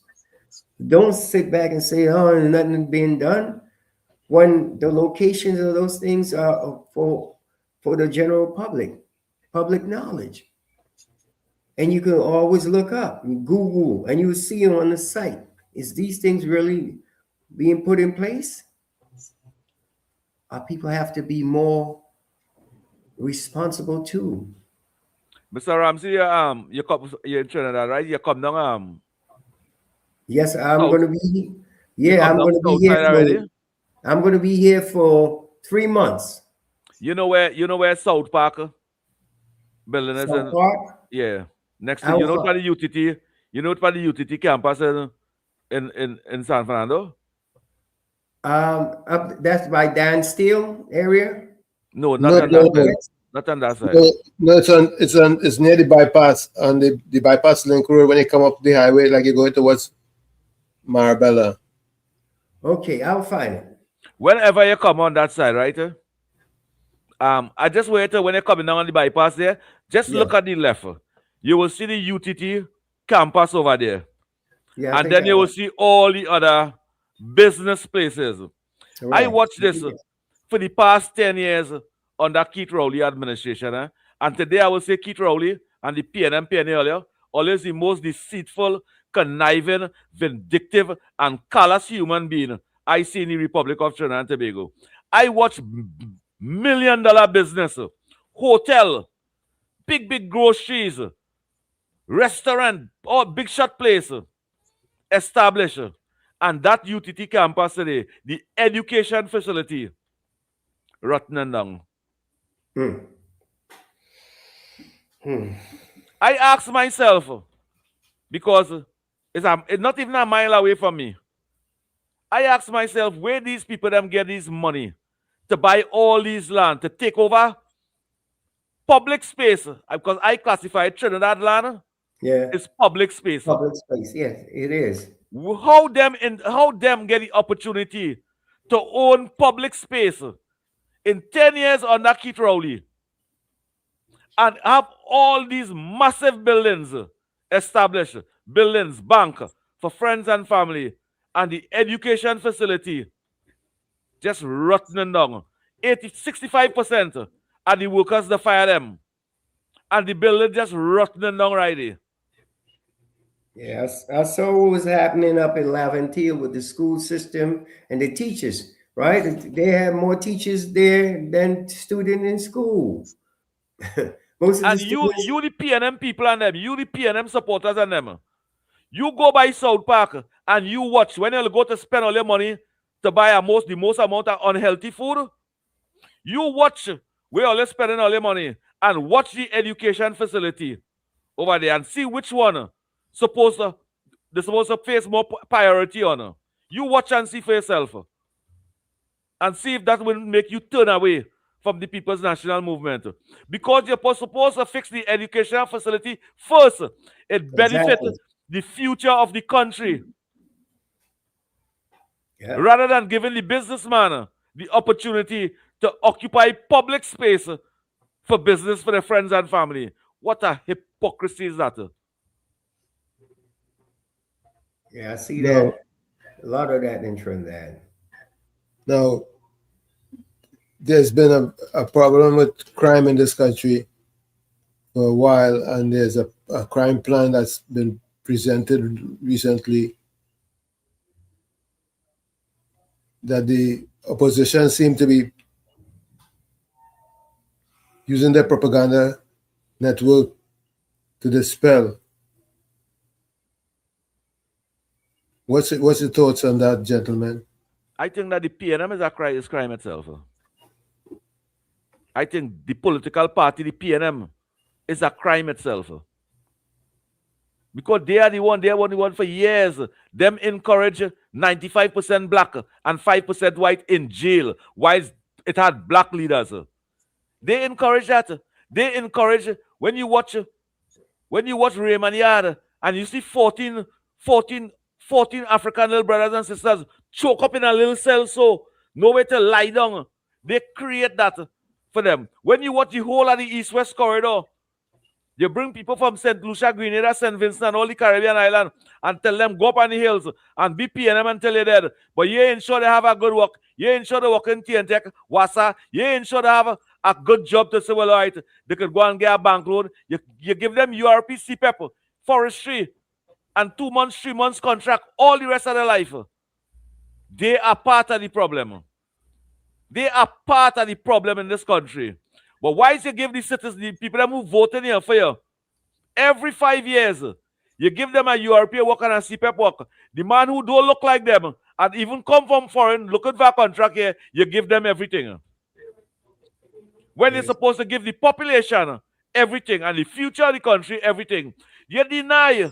They deny 129 schools and leave it abandoned to give a party member $4 billion in work, in contract. Today the brother didn't have bank all about the place. Them deny the People's National Movement, deny a children's hospital to give a party supporter and a minister millions of dollars, hundreds of millions of dollars in rental when they could have fixed the children's hospital. The money that these guys and them make in rental could have fixed all the healthcare system in this country. Which one was more important? I can say they mainly just ticking the box as they go down. No one wants to actually take action and do what's right. You know, I'm involved in both law and medicine, so I can tell you. Mr. Ramsey, the Republic of Trinidad and Tobago has been classified as one of the main drug transshipment area. When you want to pass it anywhere in the world, it passes through Trinidad and Tobago. And that have been going on from 1956 to now. And we had leaders, we had governance, we had national security, we had everything to ensure wrongdoing doesn't take place in our country. And the only way we could have to be classified as the main drug shopping area is when our leaders and our authority, the people that we put in charge to ensure those things happen, they keep a blind eye and let it pass for some kakada. And that is what was being taking place. That is why we become the most drug transshipment area. Why is the PNM was in power? Who had the responsibility to stop that? Yeah, like I said, but we know where most of the drugs are coming in, right? The three main places how the drugs are coming in. We know, but who had the authority to stop it? That's what I'm saying. We know who is coming in and who has the authority. But when people take a personal check, so to speak, bribe, others suffer. They take, okay, give me X amount of dollars to make me and my immediate family happy. That's why we suffering today. That is why we suffering today. Because somebody from yesterday take bribe for over 50 years. And that is why we went through that predicament today. But if nobody wasn't taking bribe, we would never have a song called 95% black and 5% white in jail. If somebody wasn't taking bribe, the jail would not be full up of black people alone. Well, you know, we know who runs the jail, who runs the transportation system. We know who's the judges and who's who's the lawyers and the prosecutors and so on. The same thing happened in the U.S.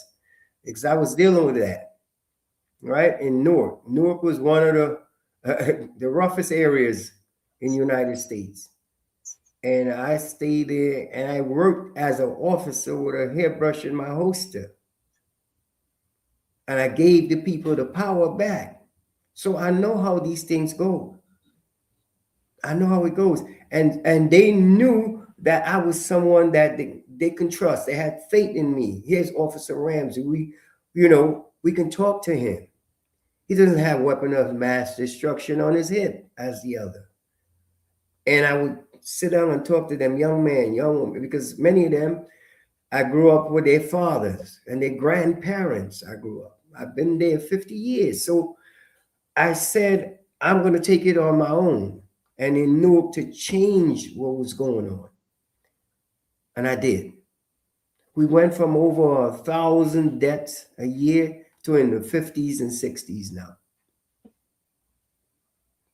From 1,000 to 50 and 6, less than 100. So we're talking about 8%. 5 to 8%. And the same could happen in Trinidad. The same could happen.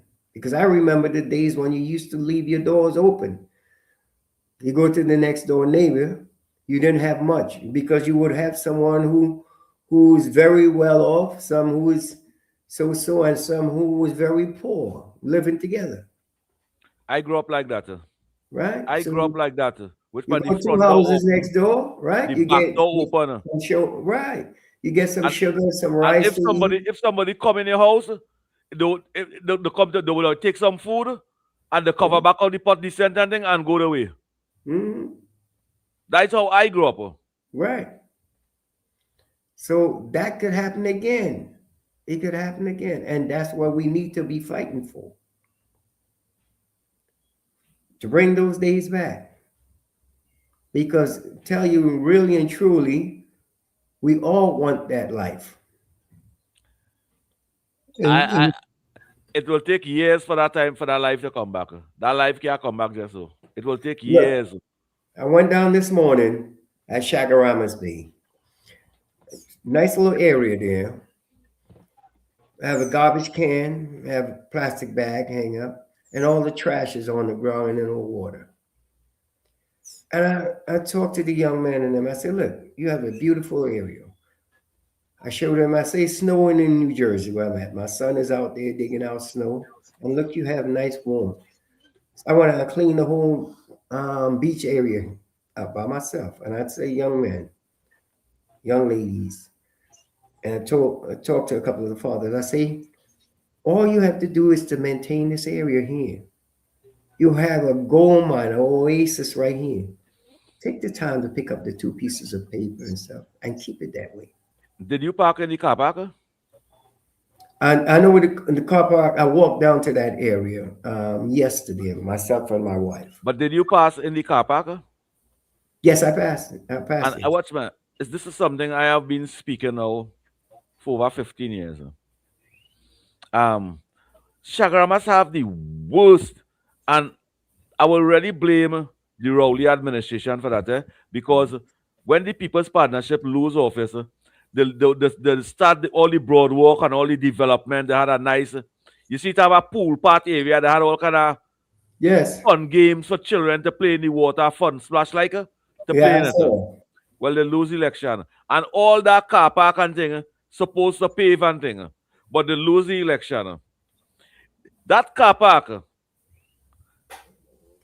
on a Saturday and Sunday alone, over 5,000 vehicles dispatched through that car park. Could be more. At $20 a head for a vehicle, $40 for a van, and the truck and thing is an more price. And why they will have that car park like that? You will go in that car park and you will take out your food to eat, and a breeze will pass you and run in the car. It had no place to eat over there with them dust. Yeah, I see that. And you pay money for a secure place to park your vehicle and to be with your family, but you can't be comfortable. Why? Why do something like that? And why leave it like that? I'm looking at it. I say it's a beautiful place. It just need a little TLC, a little tender loving care on it, right? And I'm saying a person like myself coming back here and Well, you might seeing have to all that groom it. they have. You might have to groom it. For that Yeah. little tender love and care, it might be like a pass here. Might have to groom it a little bit. Keep I on. have to do it, man.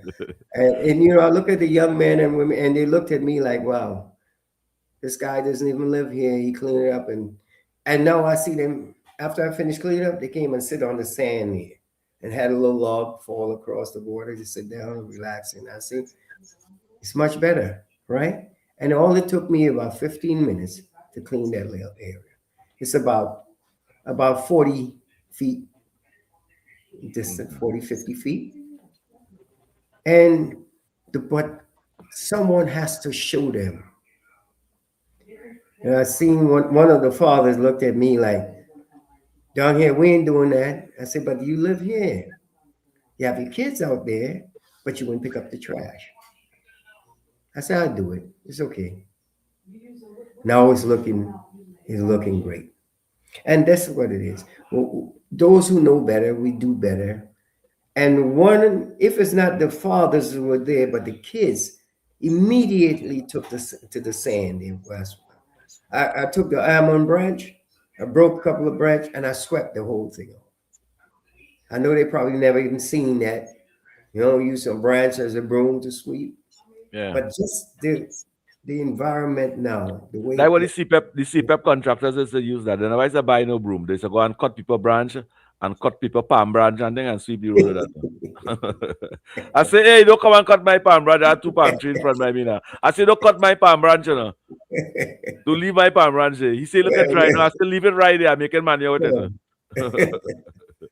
But little things like that.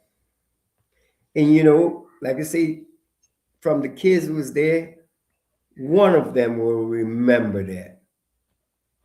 And that may be one of our next leaders. The CDA in Shagaramas, you see that organization, the CDA? Yes. This administration have to pull up on them and try to find out where that money going. That money what them receiving every day from people parking inside there, must find out where that money going. Because let me tell you something. To have a car park so deplorable for 20 years and collecting millions of dollars and even thinking about paving over there. Because we paying for a good parking spot and even thinking about paving that over there. Something wrong, you know. Yeah. A CDA with good quality and ambition and respect for people's money. Because that is public space, you know. Yes, it is. You could walk over there, but you can't park up your car free over there. That is public space. You could walk through there, you could pass through the gate, you could walk, you could stand up there whole day, and nobody can tell you nothing. But from the time you take your own vehicle and park it over there, you have to pay money in public space, and they're having the most deplorable for parking. You go by any one of them white people business, them Syrian business, food place, and all kind of thing. You don't have to pay no rent, no car park spot. You don't have to pay for that. They create car park for the customers and them, which part they don't have to pay, and they're still making money. But CDA and the administration, in public space, they can't create free parking space. We have to pay for it, and yes, it's the most deplorable. Which part in the world that is happening? Yeah, you say someone is getting paid. Where's the money going to? And that's where we have to put pressure on our leaders to show us, give us answers, make improvements. Now, if I was living here, that whole area, like my area in Newark, that whole area, my whole block is clean, spotless. You see all the activities, you see you see all the wall climbing and all the things that the People's Partnership that build over there, all the little booth on them. You can come with your family and you will have a little booth over there that you can cook and lime and all kind of things with it. You see all those things over there. PNM will abandon that. Rowley administration will abandon that and put water put a next place to call Water World for people to spend $100 to go inside and everything you had to pay for. You see, and these are the petty stuff that has to go away. We have to maintain, regardless of what party is in power, we have to maintain integrity. No. We have to maintain that. Not regardless of what party in power. The party in power is supposed to work on behalf of the citizen and make it better. But if the party in power not working on behalf, but only on friends and family, we can't say doesn't matter the good party in power. It matters. That's what I'm saying. It matters which party in power.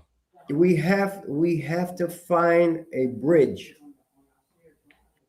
that find that bridge, that common denominator that will what makes us who we are, and to have the respect for even the opposing party, whoever that is. We have to find a way to bridge that gap. We have to. Or is this going to continue to go on? Which we can't afford that, because we are bigger than that. We are better than that. We have to show that. And if it means having weekly, monthly,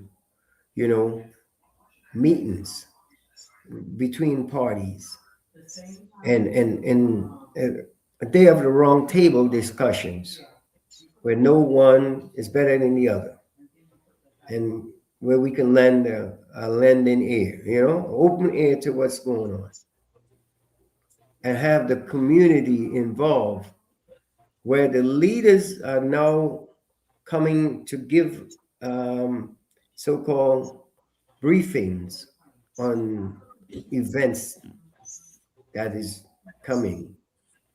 We have to create those things, make it mandatory that we don't wait for 4 years, 5 years before the election and to ask for people vote, but to show continuous progress and dialogues where the nation is moving forward. Sitting back and having bad feelings about the other party is not going to solve anything. Not going to solve anything. We have to come to a point and say, let bygone be bygones. Yesterday is gone. Today's here. And let's work in the best interest of the nation moving forward. The society has to be reprogrammed. The society has to be reprogrammed to the point where it will be country first. Yes. Pride in my environment. Right. You see, look, Jamaica, we can see. They see themselves as one people. Yep. For the most part, they see themselves as one people. And this is what we need to look at. See how they move. They doesn't have half the money that we have, but they work in the best interest of each other.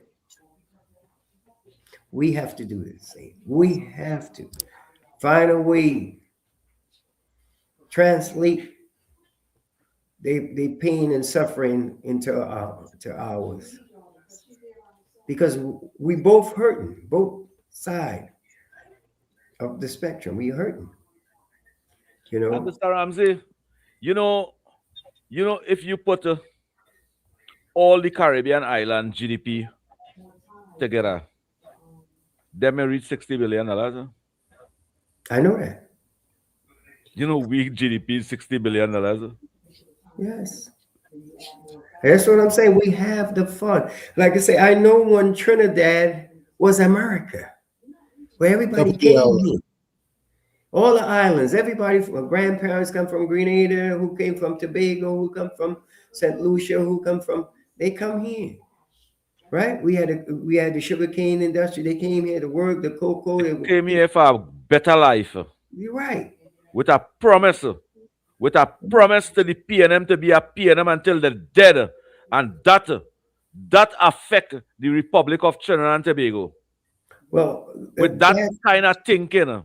Not a development thinking. Not to say, well, all right, this affect we We are a citizen of this country over here now, but that is wrong for the country. They keep a blind eye and support the nonsense that take place. Let me That's go for why the the whole of the hour. East-West corridor in that condition today. And that's why we have to remind ourselves that we are the children of Trinidad and Tobago. Top of the hour. Oh, right? Top of the hour. Yes. Uncle Tommy, Uncle, go ahead and take a break. Just give me 2 minutes, right? Yeah, no worry. Come back. Yeah, this is WZYE 95.9 FM, where we come to you every Sunday from 1 to 4 p.m.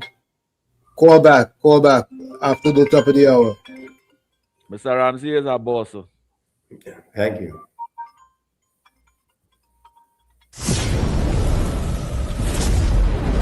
You're listening to WZYE 95.9 FM. You are listening to WZYE 95.9 FM, the most influential name in Caribbean radio in the tri-state area. Broadcasting from East Orange, New Jersey, the most influential name in Caribbean radio, WZYE 95.9 FM.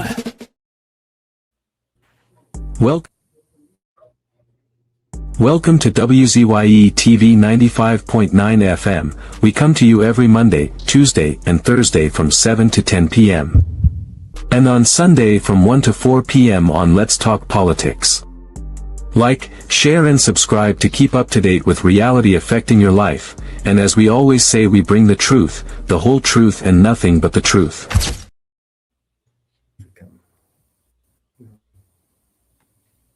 You're tuned to WZYE, the heartbeat of unfiltered truth.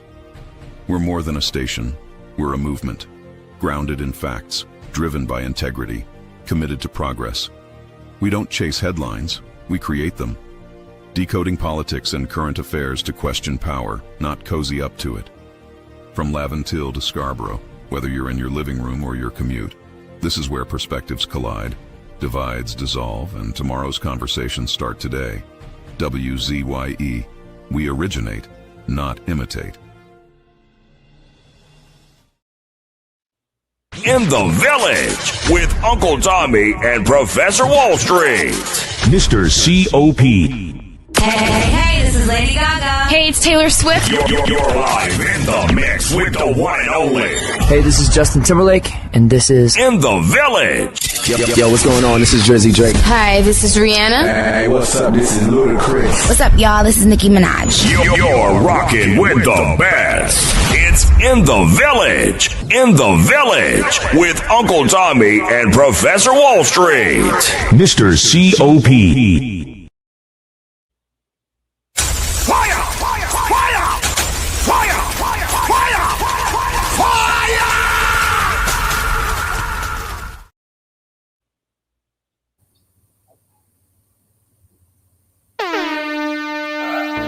No more red, no more red, no more red, no more red, no left foot, right foot again.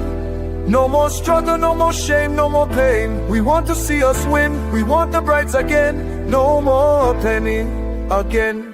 Bye bye, penny, bye bye. Bye bye, penny, bye bye. We don't vouch for you. And we are tired of the bloodshed, tired of the taxes, tired of proposals and all the excuses, tired of no water, tired of stretching at the lot, tired of the eyebrows rippling. No left foot, right foot again. No more struggle, no more shame, no more pain. We want to see we win, we want the brides again. No more penny again. Bye bye, me bye bye. Bye bye, bring bye bye. I'm a fight the fire.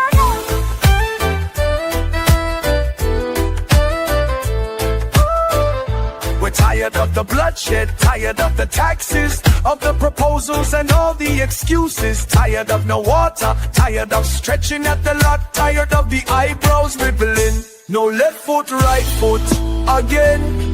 No more struggle, no more shame, no more pain. We want to see we win, we want the brides again. No more penny again. Bye bye, penny bye bye. Bye bye, penny bye bye. We don't vouching for you.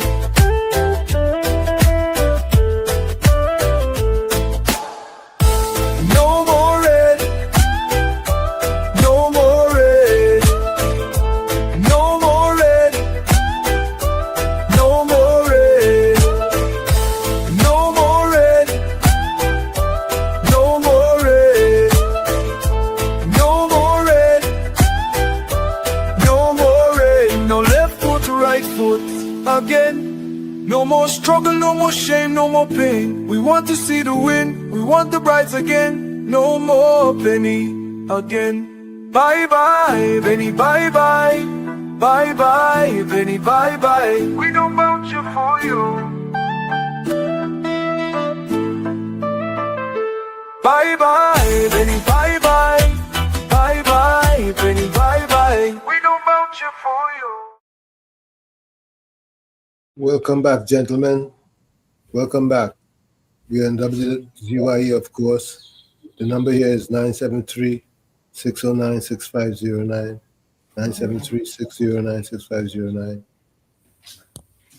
As we get back into our discussion, Mr. Ramsey, I know you wear two different hats, or two distinct hats. One healthcare and one law enforcement. Or should I say one security? You get to tell us something about how the healthcare segment of or section of your Sure. portfolio is going? Yeah. Like I say, healthcare is a big concern, especially for the aging. What most government doesn't tell you in terms of healthcare is that in the US you have the AARP card, and you get that card basically around 50. From 50 to 55, you are considered the first stage of hospice. They wouldn't tell you that. The second stage, 55 to 60, they consider you in the second stage of hospice, regardless of your condition. Then you have 60 to 65 is the third stage of hospice. Then 65 to 70 is the fourth stage of hospice. What the governments around the world is saying that out of those four groups I give you, the first group that they more concerned with is the 50 to 55, because those are the people with the experience and the background to help the younger move forward. As you go up the ladder, they think of you less and less, because they say you're pretty much taking up space and you're taking up too much of the money healthcare have to provide. They more needed for the younger people. And so if you doesn't have a nest egg of your own to pay for your health care, they feel like somehow you are robbing the system, because you should have accept the position that you're in and you move on. That's why they pretty much separate the elderly and said, well, let your family now help out. The government has enough responsibility. And I'm saying that to say this to people, to take good care of yourself. A lot of us just think about the money, and at the end of the day, we want to get our health back. And this is where I come in. I help a lot of people maintain their health. I had my first class of complementary medicine on the 3rd this month, where I merged that of holistic medicine and that of Western medicine and take the best that each has to offer. Pages of holistic medicine is missing. I don't know, right? So I take what's there and what I learned. I went to Academy of Health Science for San Houston, Texas as a medic.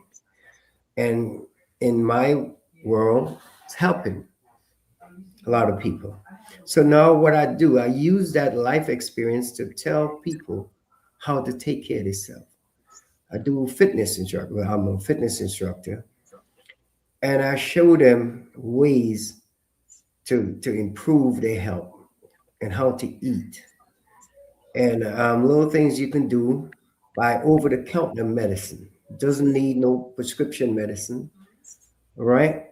And so later on, I want to put out a little magazine, a little healthcare tips and how to do things. Take, for instance, your asthmatics. Instead of having to depend solely on your albuterol asthma pump, I will show you exercise to expand your diaphragm so that you can help open up your lungs. And exercise for the elderly with forward head, the head start leaning forward, how to do the exercise to stretch, rotate the neck, and strengthen their muscles. And the thing is, as we grow older, as our legs get weaker, it's less and less um, oxygen, energy, nutrients, blood is going to the heart. So we die, our legs die 7 years basically before our physical death. So what I'm trying to do is to show people to walk, do a little thing, a little chair exercises, go to the beaches here in Trinidad. You're very fortunate. Go and get a saltwater bath at least once or twice a week and keep yourself because no one is coming to help you. Right? Especially when from my legs go up to your neck, you're weighing 300 pounds. You're weighing 300 pounds from your chest, your belly go up. You feel your legs could take that all our weight when you're 65? And do what you have to do, maintain a reasonable weight and watch the sugar intake, watch the salt intakes. Make sure, stop chasing that dollar bill. And a lot of these fried foods up there, not saying to cut it off entirely, but use it in moderation. What I noticed in Trinidad, people sacrifice their life to make money. They sacrifice their health to make money.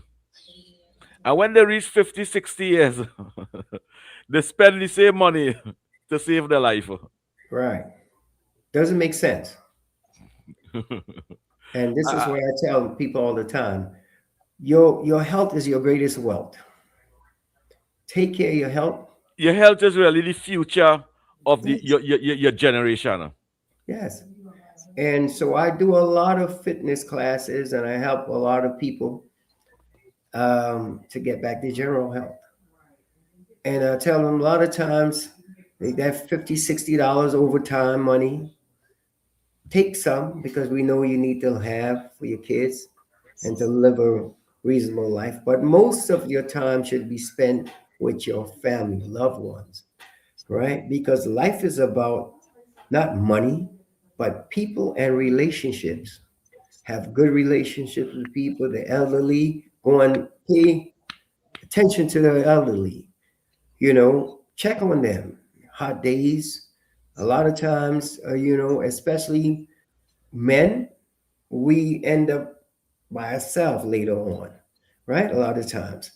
And it's no one to check on us. The women normally have someone to check on them, but men, like this, they always saying men die alone.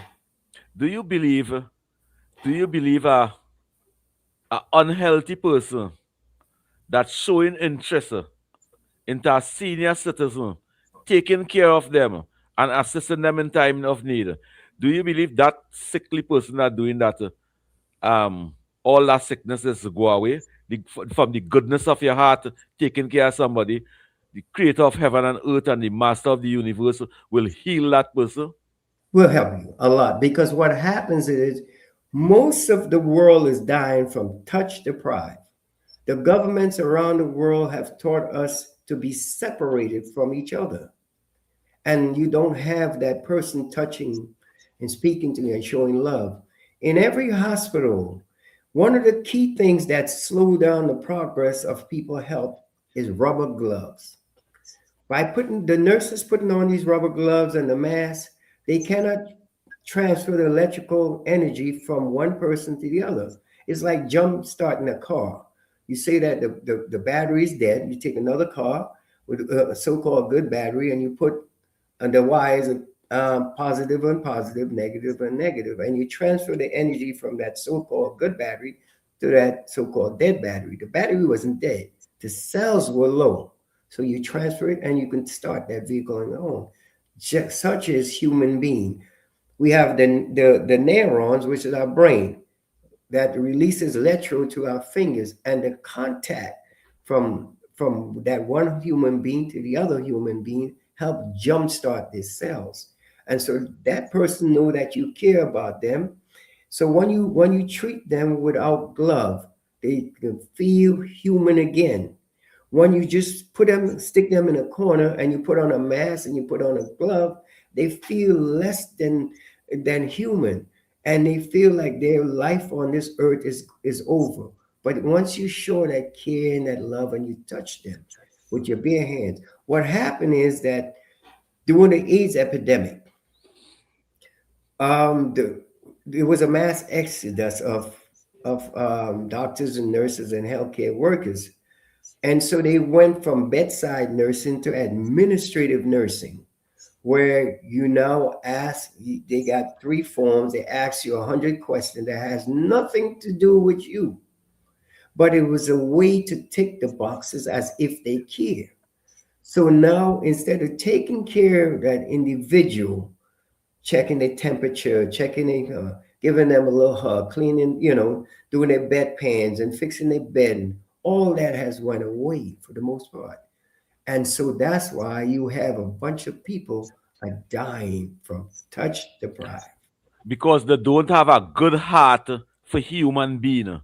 Because and if they they have tell a them good to heart, if they have a good heart for human being, the heart will be good. The heart will be stronger. And exactly. And what they tell healthcare provider is, do not get attached to your patients. How could you care for a human being without an attachment?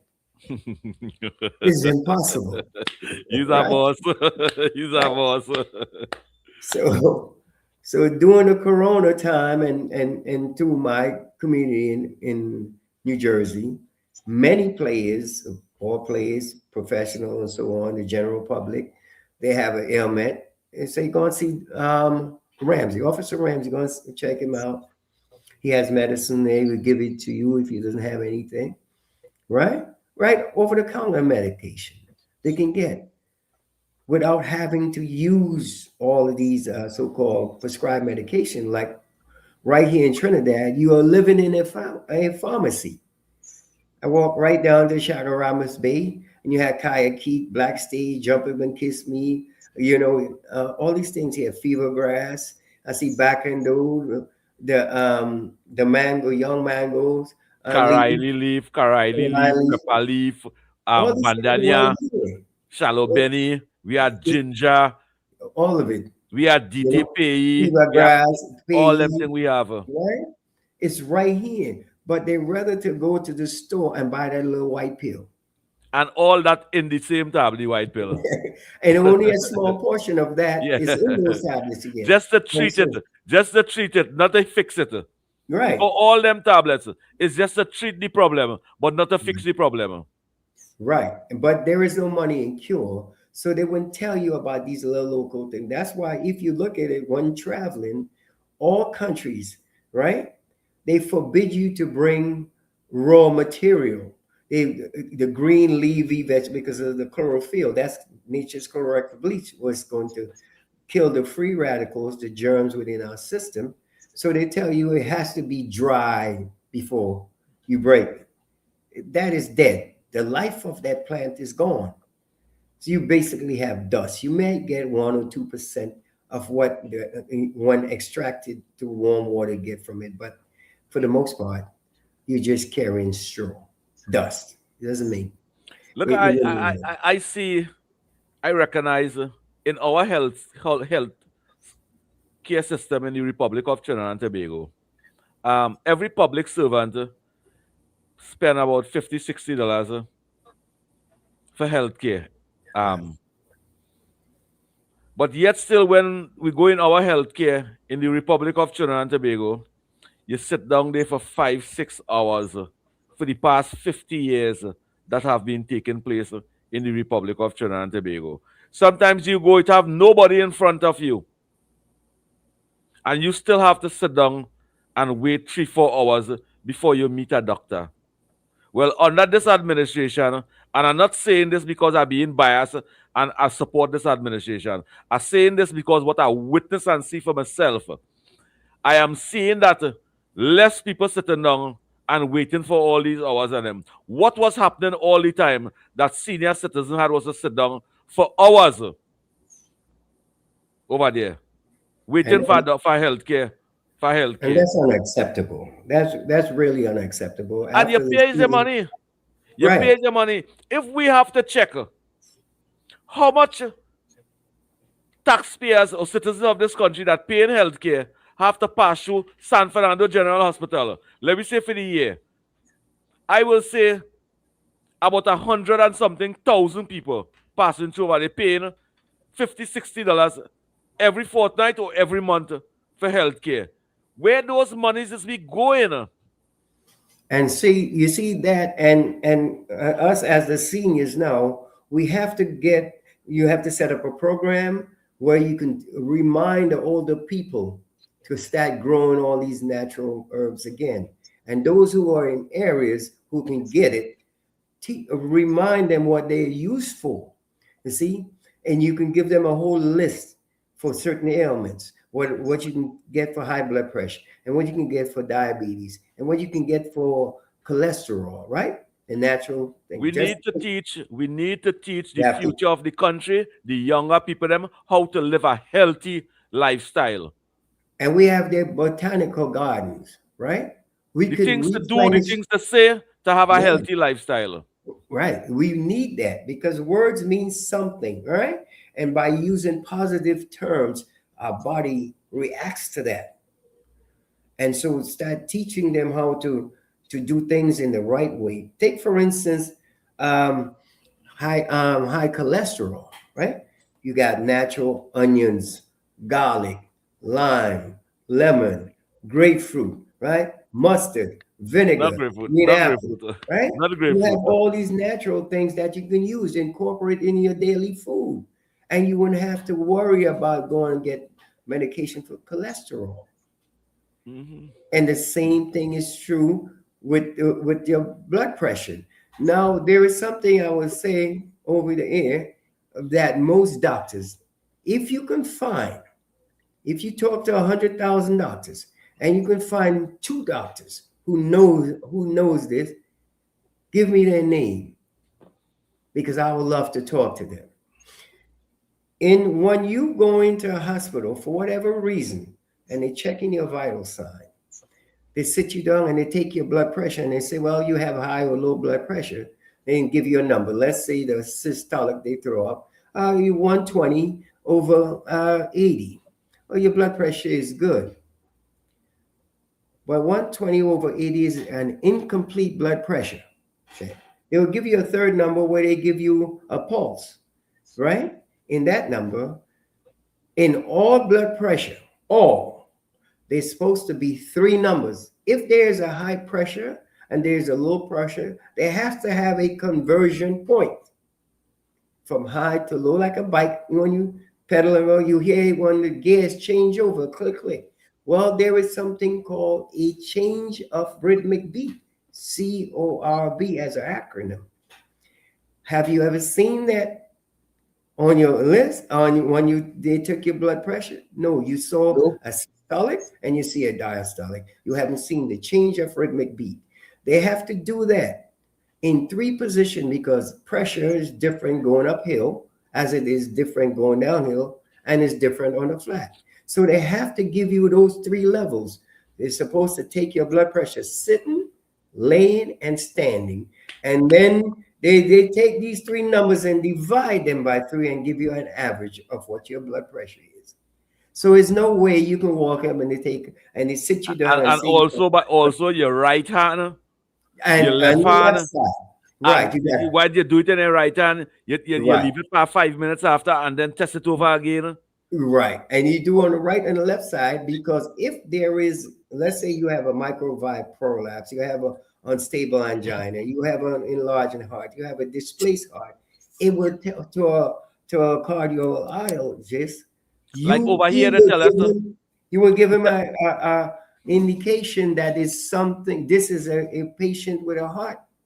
Like over here in Trinidad, over here, they tell us whenever you do the test, because I have the machine that I get up in the mornings and I do my test and thing, right? Because I like to see everything what taking place with me.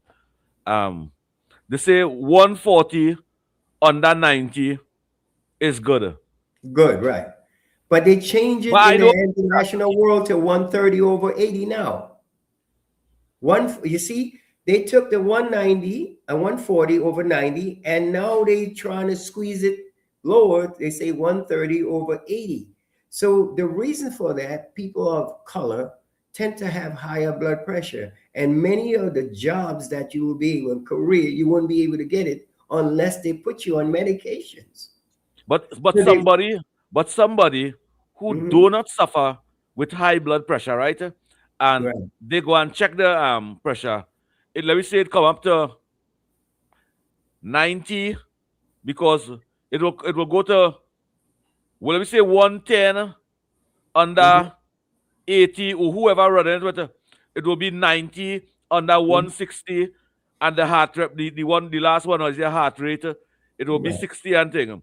Why if they put it for 130 and you under 130, why they can't say that your blood pressure too low?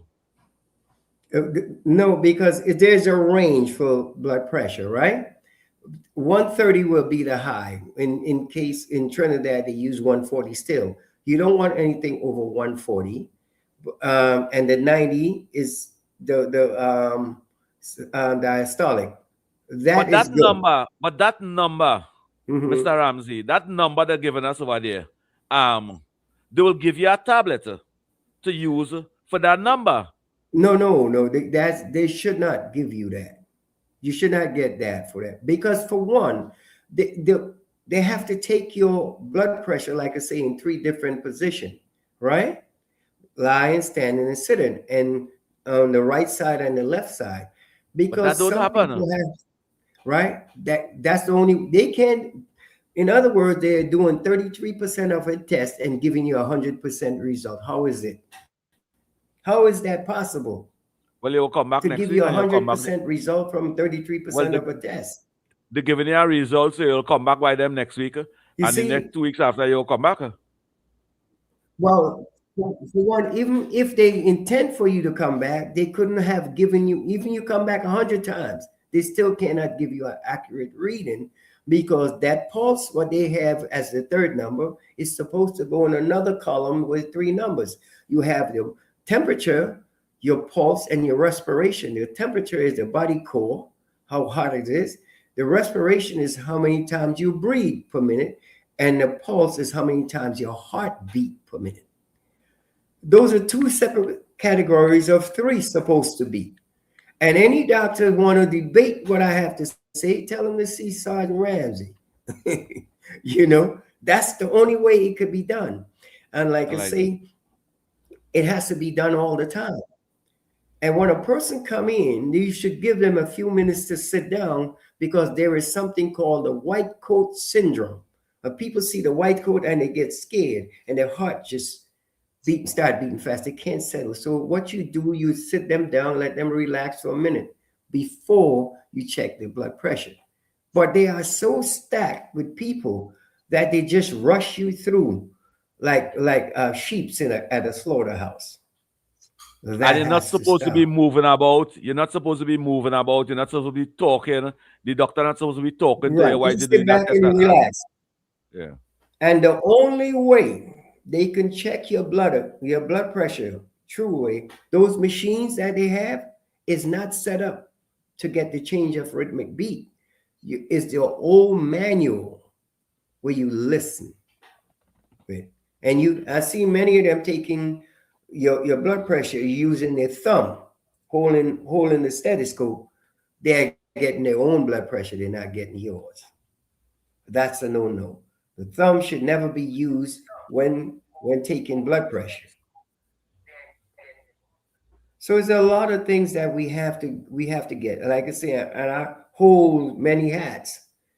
I would love to come back and share most of this because I can start a program, a medical program for the poor. Just imagine a world where you don't have to have heart surgery.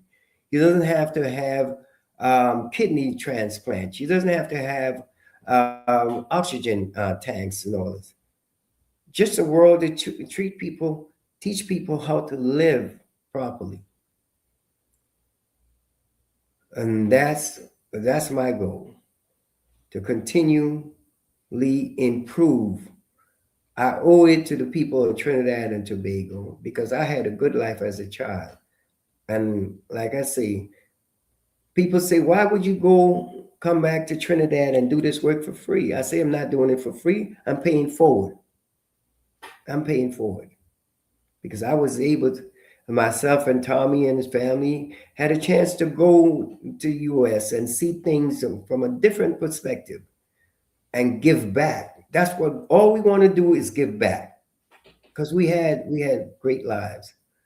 And I would love to see every single citizen, non-citizen of Trinidad and Tobago, so long as you live here, to this the land of opportunity. Give it back. Be what we once was, a strong, caring people. And I will do everything in my power to assist the administrative body, both through law and medicine, and give them everything I know to have these hospitals that up and running properly and have these precincts up running and those barracks. Because like I say, I was a soldier for 21 years, officer for 21 years. So all three of those fields, I know what it is to be a soldier, I know what it is to be a medic, and I know what it is to be an officer. I think you need to send in a resume now. You know, I I can think tell them I think you my need a salary resume will be inside. one TT dollar a year. That's all. And the money that you would have had to pay me would go to the top boy and the top girls graduating.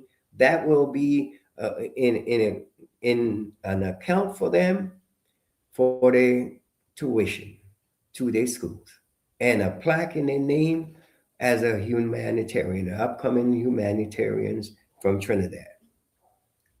We was always at the forefront, always at the forefront. So we can take our rightful. And what are the only way? And that's my prayer, my hope.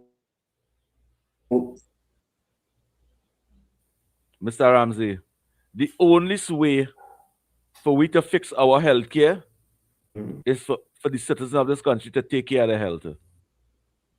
And that's the only way we will fix our healthcare. Uncle Tommy, like Brother Ramsey phone giving internet giving them some problem. The only way for we to take care of our healthcare system. I'm hearing some. You hearing good over there now? I'm hearing it's coming in fragmented, but I get the gist of what you're saying. Once we take care of our health, our healthcare system will be fixed. Exactly. But we have to return the old ways, make it new again. And like I say, I know all the old herbs that we used back in the day. I share that information among our people, so we can go right in the backyard and not be embarrassed to say that we don't need this old bush remedy. Yes, we do. Yes, we do. Yes, we do. Yes. And so that will ensure once you could keep our health, then we can keep our family intact. And I want to say this to her. I want to say this to her, Mr. Ramsey. It have no other healthcare in the Western Hemisphere that spend all kind of 70 billion or 7 billion a year in healthcare. Nowhere else in the Western Hemisphere spend that money. And our healthcare system is some of the worst. But we will bring that back by the old teaching, the old from the old medicine men. How could you spend $7 billion a year in your healthcare system and you see no improvement for the past 10 years? Well, we know it doesn't take a genius to realize what's going right. A lot of the supplies and stuff is not going to where it needs to go, and there's a hole in the line somewhere that it drops off. Somewhere it drops somewhere secure. Let's take the score. Somewhere secure. Let's take the score. And the pipeline got a little hole in it. I agree. Caller, you live. You have a question for Hi. Yes. Thank you very much. Good afternoon. Mr. Ramsey, how are you doing? Great. Yourself? I don't know if you are hearing me. I'm not hearing you. He said great. And yourself? I'm doing great. Oh. Bless. Yes. Well, I'm taking it for granted that you are hearing me. Of course, we're hearing you. I'm nice hearing and you. loud. All right. Okay. I don't know what age he would have left Trinidad and Tobago if he was still under his parent care. He was 15 when he left. He was 15, 50 years ago when he left. Wow. Okay. And I wonder if he ever felt like, you need to come back and do something to help Trinbago. Well, I made several attempts. I don't know if you remember your age, but you remember Randolph Burroughs? He said yes, he made several attempts. Right. You're not hearing him? Randolph Burroughs and my grand uncle Joshua Gordon, who was the all right. Well, I'll just throw out some questions, and then I will go back to the old format where I'll be able to hear him. All right. Okay. All right. So I find that is good because I always look forward to people who would have left, because they left this place in a certain kind of state, and if they could come back and make a contribution, help change it. Because there are things that Trinbago had to deal with under every government that we've had. And how much we had? 5, 6, how many different governments? And there are things that we had to deal with. Crime is one of them. Crime is one of them. All right. And also to get his views on what is happening on world news in that, there are people in the Congress in America, and they are saying that what the leader is doing is not legal, it is not proper, it is not healthy. And he wants to get the Nobel Prize for peace. But look what he is doing, all right? And we have people in Trinidad and Tobago who are supposed to be lawyers and supporting killing people without due process. So I would like to hear Mr. Ramsey's view on these things, please. Thank you and have a blessed evening. Thank you. All right. Like I say, a lot of what's happening, a lot of people doesn't really understand the complexity of it. Like you say, there's a lot of propaganda in all places, right? In Trinidad has their levels of propaganda. America have their level of propaganda. On most of the things that are being said about Trump is not true. Take, for instance, when they say that he had an insurrection, all right? The president of the United States did not have an insurrection. And when he asked the people to go, he gave an executive order to go. During that time, Kamala and Biden is the one with attempted an insurrection by calling the National Guards in to help. That's why they was not permitted to get to the Oval Office. They had to feed them under the bridge because the president gave an executive order. Now, if there was such a thing of an insurrection by Trump, he could have never been the president again. Never. Impossible. The president of the United States can start a war on his own accord. He cannot sustain it. The Supreme Court and the House of Representatives will see that it doesn't happen, right? But there is no insurrection. If he would, what happened in Iran? There is orders to Trump to do such, and Venezuela. Knowing what's at stake. So propaganda is created so the people who's not privy to these intricate details of information will believe that there was wrongdoing, but it's not. You have your general orders. And in that first general order, the people there at the site, and it states, I will guard everything within the limits of my post and quit my post only when properly relieved. He is the commander in chief. The general orders was from him. Mr. Ramsey, I want to answer him too. I want to answer him too. That Yes. betrayal. So those That things, betrayal. but That most betrayal. people don't know that. And it's the American pledge to American Legion. It says, I will protect this nation against all enemy, foreign and domestic. And at that time, by Biden and Kamala calling for the National Guard, while Trump still had 14 days of power as the president of the United States, they called the National Guard. So the colonel who was in charge of the National Guard broke his own oath that he took to defend America. But this is not known by the general public. They have no military experience. They pledge no oath. So they believe what is being said by CNN News and others that does not know what it takes. From the believe in what the feminine boy is saying and what the masculine girl is saying. That is what they believe in. That's what it is. And the third general order, what it says, I will report anything not covered in my instruction to who? The commander of the relief.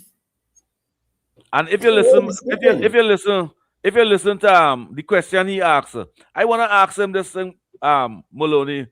In the Republic of Trinidad and Tobago under Keith Rowley administration, them hire commissioner of police. And the commissioner of police call the criminals and them cockroach. And he come up with this thing, one shot, one kill. And people die off of that one shot, one kill. Why all they didn't speak against that gun? All they didn't know they was killing innocent people. Now all you know, Trump killing innocent people in international waters. Trump, even though Trump killed 100 people in international waters, that is not Trinidad and Tobago business. You might be concerned, but you didn't concern when Russia was killing millions of people in Ukraine. No. In international place too. The betrayal of our citizens who come here to be PNM and dead.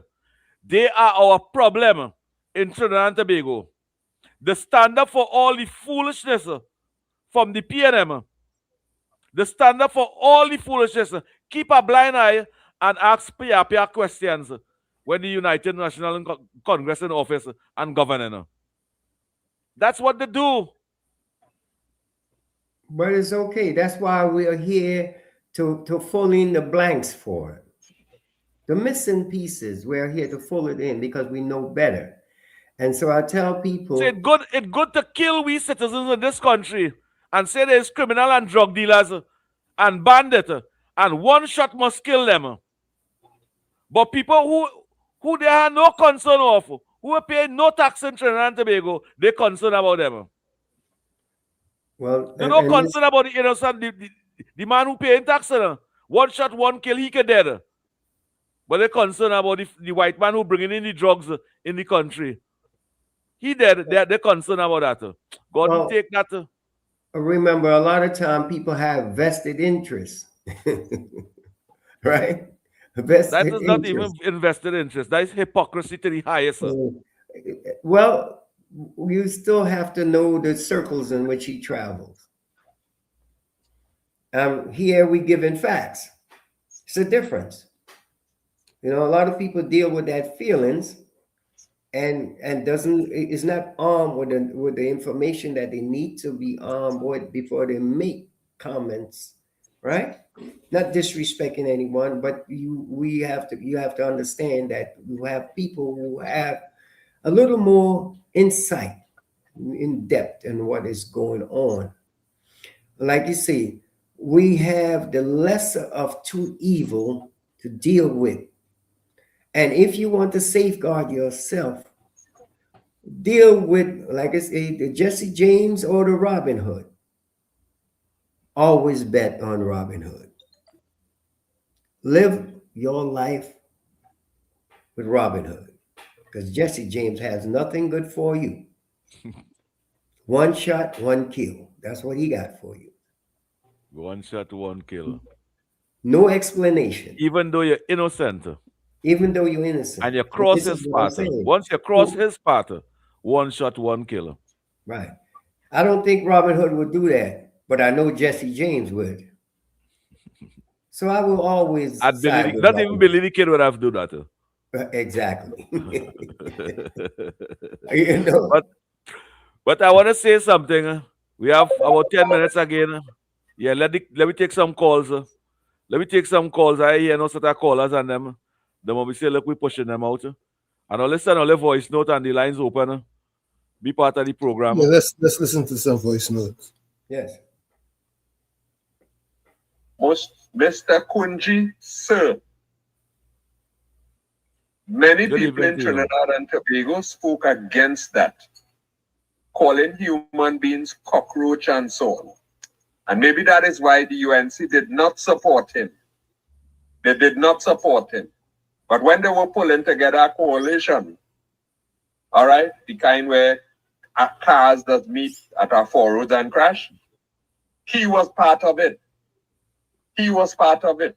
But many people did not support it. And I am asking this question about the killing with the boats in the context of people saying that the man is right. People who supposed to know law, and in law they tell you everything must have a due process. Even though a man kill a man and go in the station and say, look, I just kill a man, it still had a due process, Mr. Kunji. The laws of Trinidad and Tobago, Jaijin, Gangachana, the laws of Trinidad and Tobago and the laws of the United States of America is two different set of laws. Gangachana, and you all was supporting, you can remember the Julia Davis show, one shot, one kill. You all was supporting that. Why is we was condemning it? Why is we were condemning it? All you was supporting that. Jaijin Joseph. So don't play talking innocent now. All you was supporting innocent people getting killed in Trinidad and Tobago. You can remember when the three of them get killed by the police in Lavantil? Why is we was condemning that? All you was calling them criminals. You can remember when they were saying Arima is a dump penny constituency in Guanapo somewhere was a dumping ground for dead bodies.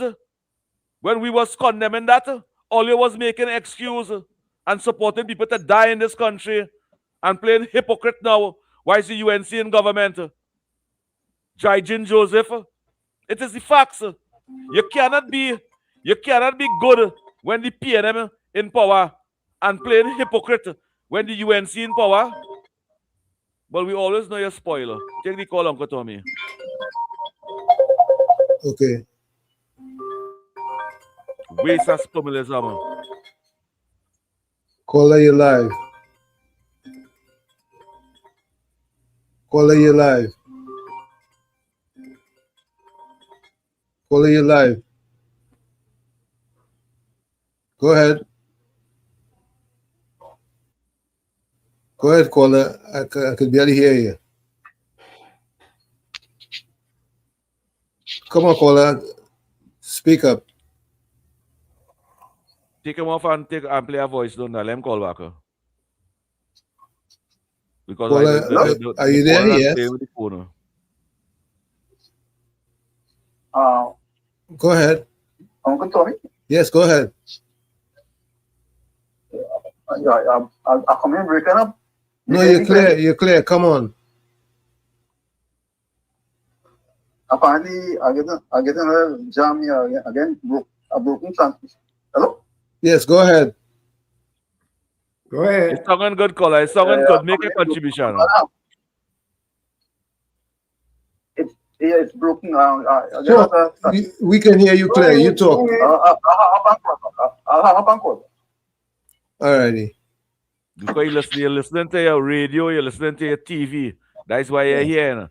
Take Right. off your volume in your laptop, take off your volume and listen to your phone, and you will hear properly. Listen on your phone.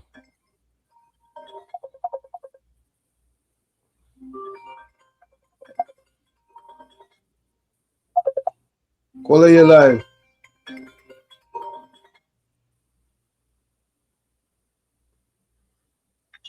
Caller, you live. Good day. Good Tommy. Yes, sir. You hear me loud and clear? Loud and clear, sir. Again, I will break up in the frequency, but anyhow, I will see what I have to say. Yes, speak.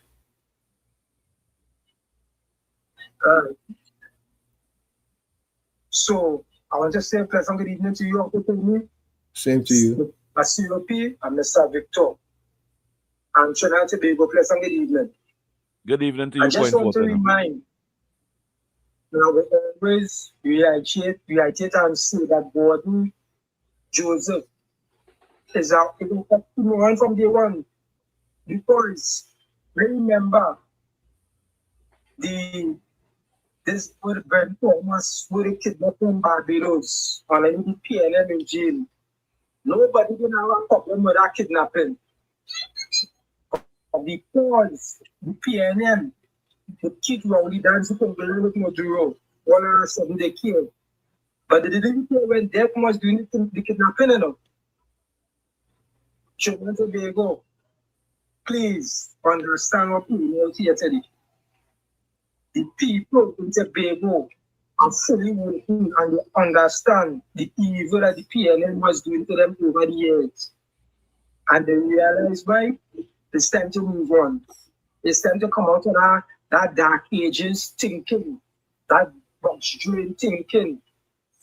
You understand? So Gordon Joseph, what to do for 2026? Just don't say nothing, just listen. Locked on and listen. Thank you, point 14. Thank you, point 14. They really need to just sit down and listen. Go ahead, Mr. Victor. No, I say Point Fonte, my home. That's where I was born. Do you believe in the Republic of Trinidad and Tobago? Point 14 supposed to be developed because most of our oil and gas and income from Point 14. Exactly.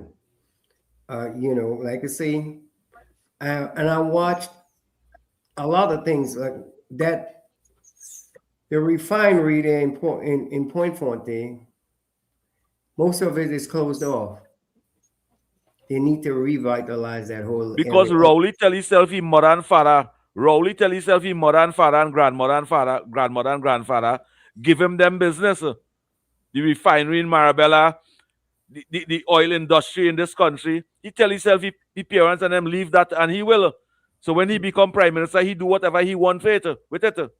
You could tell me, we have an oil industry and an oil refinery for over 120 years in the Republic of Trinidad and Tobago. And Keith Rowley shut down that. And we have nothing to show. We have $500 billion and say, well, look, this will be profit from that. I understand. Yeah. And that was one of my main concerns.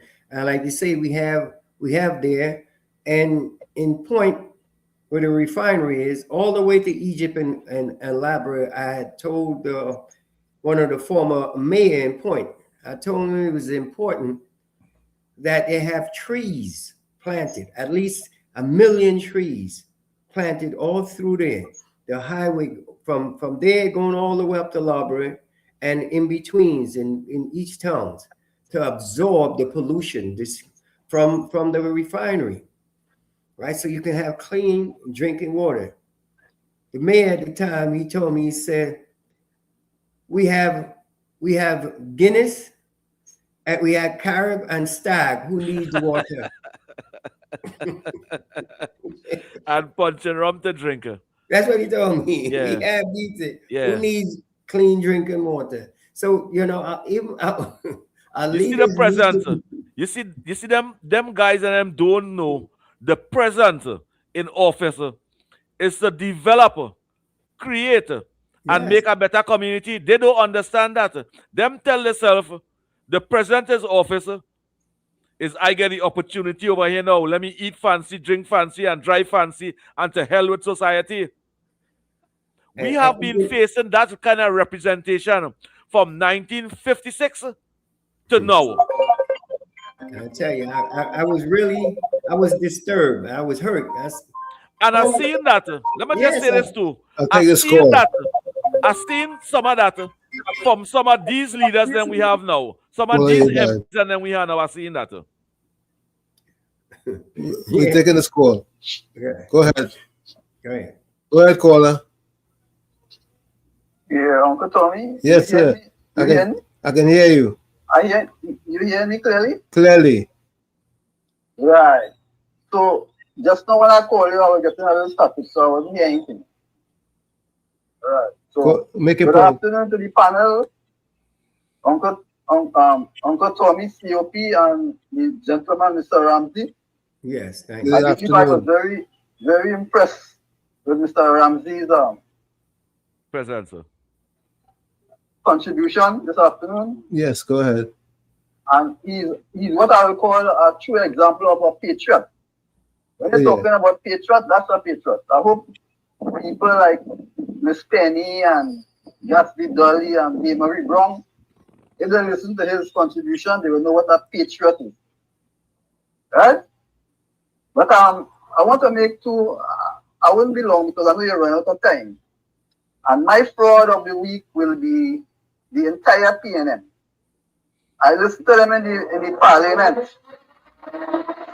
And there is two issues there.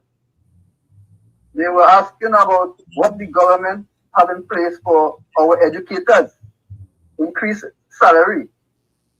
But these are the same people who were there for 9 years and 8 months. They did nothing. So how are they asking questions? Right? Here are people who they bully people into taking 4%. And they said that the country had no money, but they accepted 47%. Yep. And then the other one was the zone of peace, where they're targeting black people, but those are the communities that have the most crime, and they did nothing about it. These people are ashamed. Terrorists. So for those two contributions, the entire PNM, fraud of the week. Thank you. They Okay, spend have a good 50 day, million. You too. Them spend $50 million to bring all the CARICOM leaders together to call black people criminal enterprise and terrorist group. And now them talking now. You know, we didn't get to talk about the special zones that they're looking to create. We have more time for that. We will have the national security, Mr. Ramsey, and the program next time to speak about that. We'll have to bring him back. Yes, Uncle Professor Walsh will have him over here. He in Trinidad. He can't go all about and lime and drink beer and WZYE on. He could come WZYE and educate and inform the population. That's right. It's been an honor, you know. But just make sure we meet before you go back. Yes, I'll be here until around the 16th of April. So I want to meet with you in person. I'll be with Tommy. And like to say, you know, we had the best interests of the nation and the people in mind and in heart. And nothing could wash that away. I agree. Uncle Tommy, have any voice note and thing over there? Go at the top of the hour, Uncle Tommy. Let me see what we have. What else we have? Top of the hour, take on top of the hour first.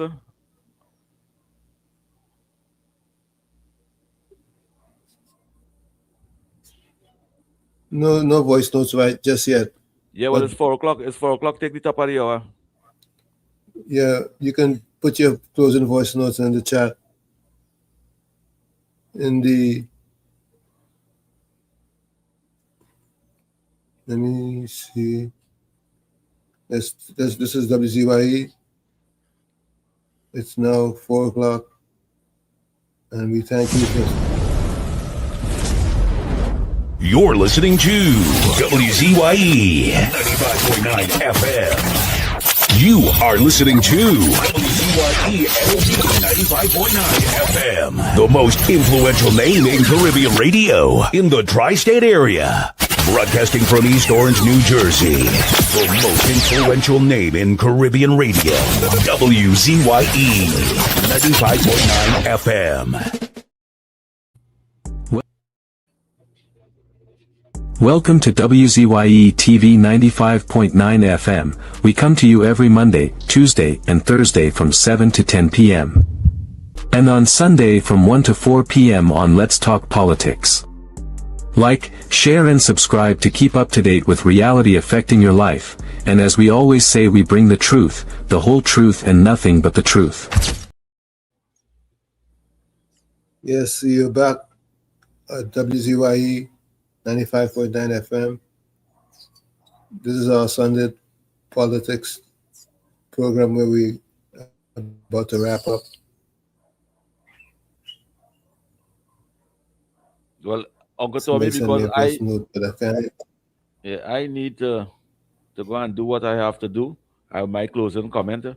Trinidad and Tobago, think positive, don't be negative. Be cool, calm, and collective. Mr. Ramsey, your presence on WZYE today, it was a professional present. I believe the future of this country will benefit from your presence, especially your advice on healthcare, educating the people to be healthy. I give you 10 out of 10 for that. Citizens of Trinidad and Tobago, the only way we will become independent is for you all to change all your nasty ways. Think positive and don't be negative. Be cool, calm, and collective. And care for the senior citizen. Show interest, broaden your horizon, and show interest into the poor and the needy, the underprivileged, and the senior citizen. And I want to also say, the young ministers and them that we have today, do not get greedy. Do not let power go into all your head. Do not tell yourself you're eating fancy and you're drinking fancy and you're driving fancy and you're living a luxury life. Always remember, it's the people and them that put the ink, put the finger in the ink, give you that privilege to represent them in a transparent way, not for your benefit. Thank you. Yep. Yeah. And thank you to the listeners. Thank you to the panel. Like I say, always remember that life is about people and relationship.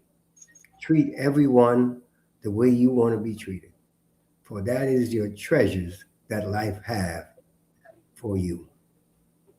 Love and happiness. Thank you, Mr. Ramsey. Thank you, COP. Let me, before I give mine, let me just see who left what. Let's see.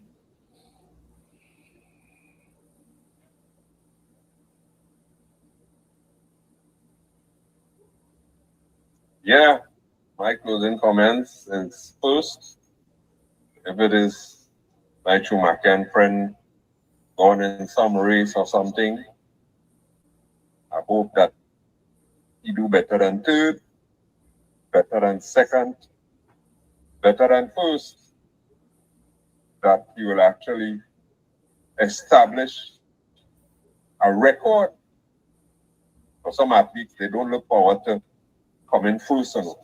They look forward to setting a record or setting a new record. And I'm sure I'm not the only one, look forward to seeing what his times are. Stop keeping it a secret, you know.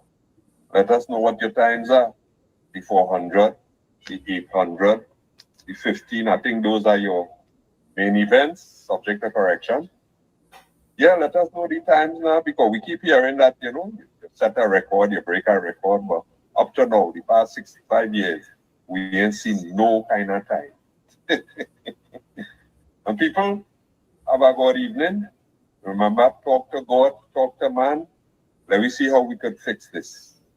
Let me see if we could put aside the we versus them and get somewhere productive and prosperous. All right? But it have to be based on truth. God bless. Why you just always had to make a sarcastic closing remark and then laugh? Why you just always had to be sarcastic? Why you don't be human and be a big man and make nation building contribution? God, Gordon. But anyway, have a good evening. Well, Uncle Tommy, let me say good evening to all the chatters of them, Julie Ali and all of them. Good evening, good evening. Good. Miss Santa Cruz, good evening. Monica Ramke soon, Semantic, Julie Ali, all of you, good evening. I just forgot to go through all this. You see with my glasses? I didn't have on my glasses, but good evening, good evening. All you have a wonderful evening. Uncle Tommy, I want to go. I have to move to one day.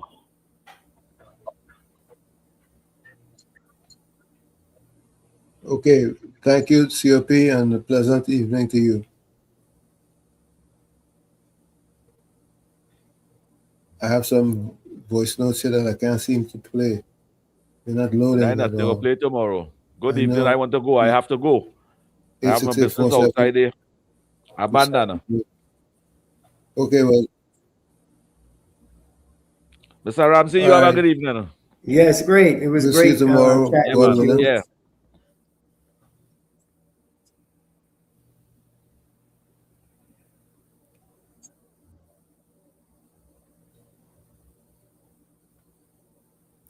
Yeah, let me wrap up. Ambition is the path to success. Persistence is the vehicle it arrives in. This is from Bill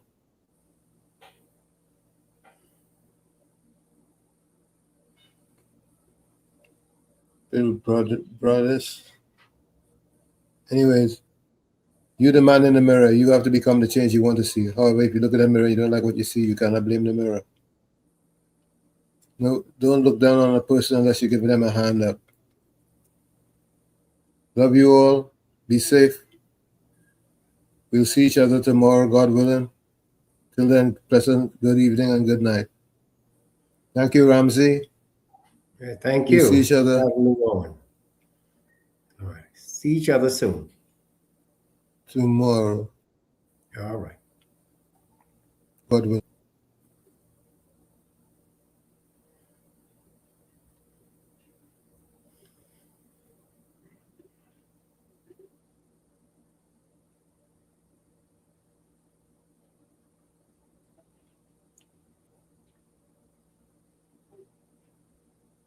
God would cover me because we need to.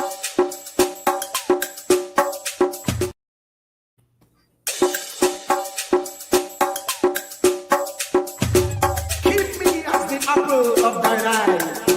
Hide me under the shadow of thy wing. O Lord, my Savior. It's so hard to deal with personal struggle. So sad when you feel alone in your trouble. It's real hard when you want to talk to a brother. It's so bad because of how some look at you after. So Jesus, cover me while you fix it. Cover me while you fix it. Cover me while you fix it. Jesus, cover me. Cover me while you fix it. Cover me while you fix it. Cover me while you fix it. Jesus, cover me. Cover my head. Satan want me dead. Cover my back from human attack.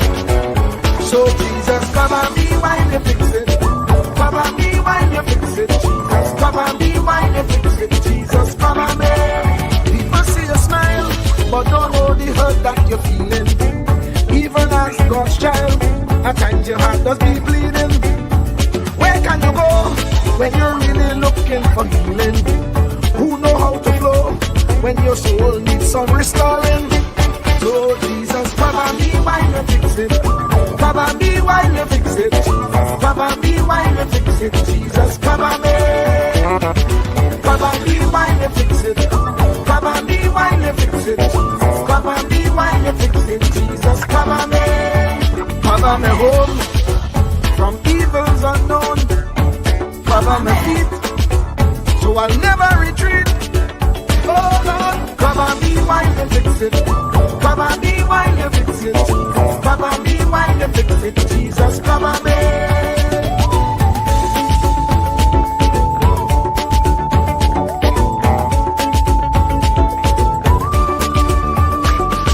Cover my brother, cover my sister, them who under pressure. Cover the preacher, every church worker, the young believer. Cover the worship leader and intercessor, every gospel minister. Cover. Jesus alone is the one who has the real answer. The one on the throne is the true and loving Father. He will hold your hand and keep you from going under. He will make you stand and let you know he's a fixer. Cover me while you fix it. Cover me while you fix it. Jesus, cover me while you fix it. Jesus, cover me. Cover me while you fix it. Cover me while you fix it. Cover me while you fix it. Jesus, cover me. Cover me, man. You know the struggle sometimes. Cover me mouth, that the wrong thing wouldn't come out. Oh Lord, cover me while you fix it. Cover me while you fix it. Cover me while you fix it. Jesus, cover me.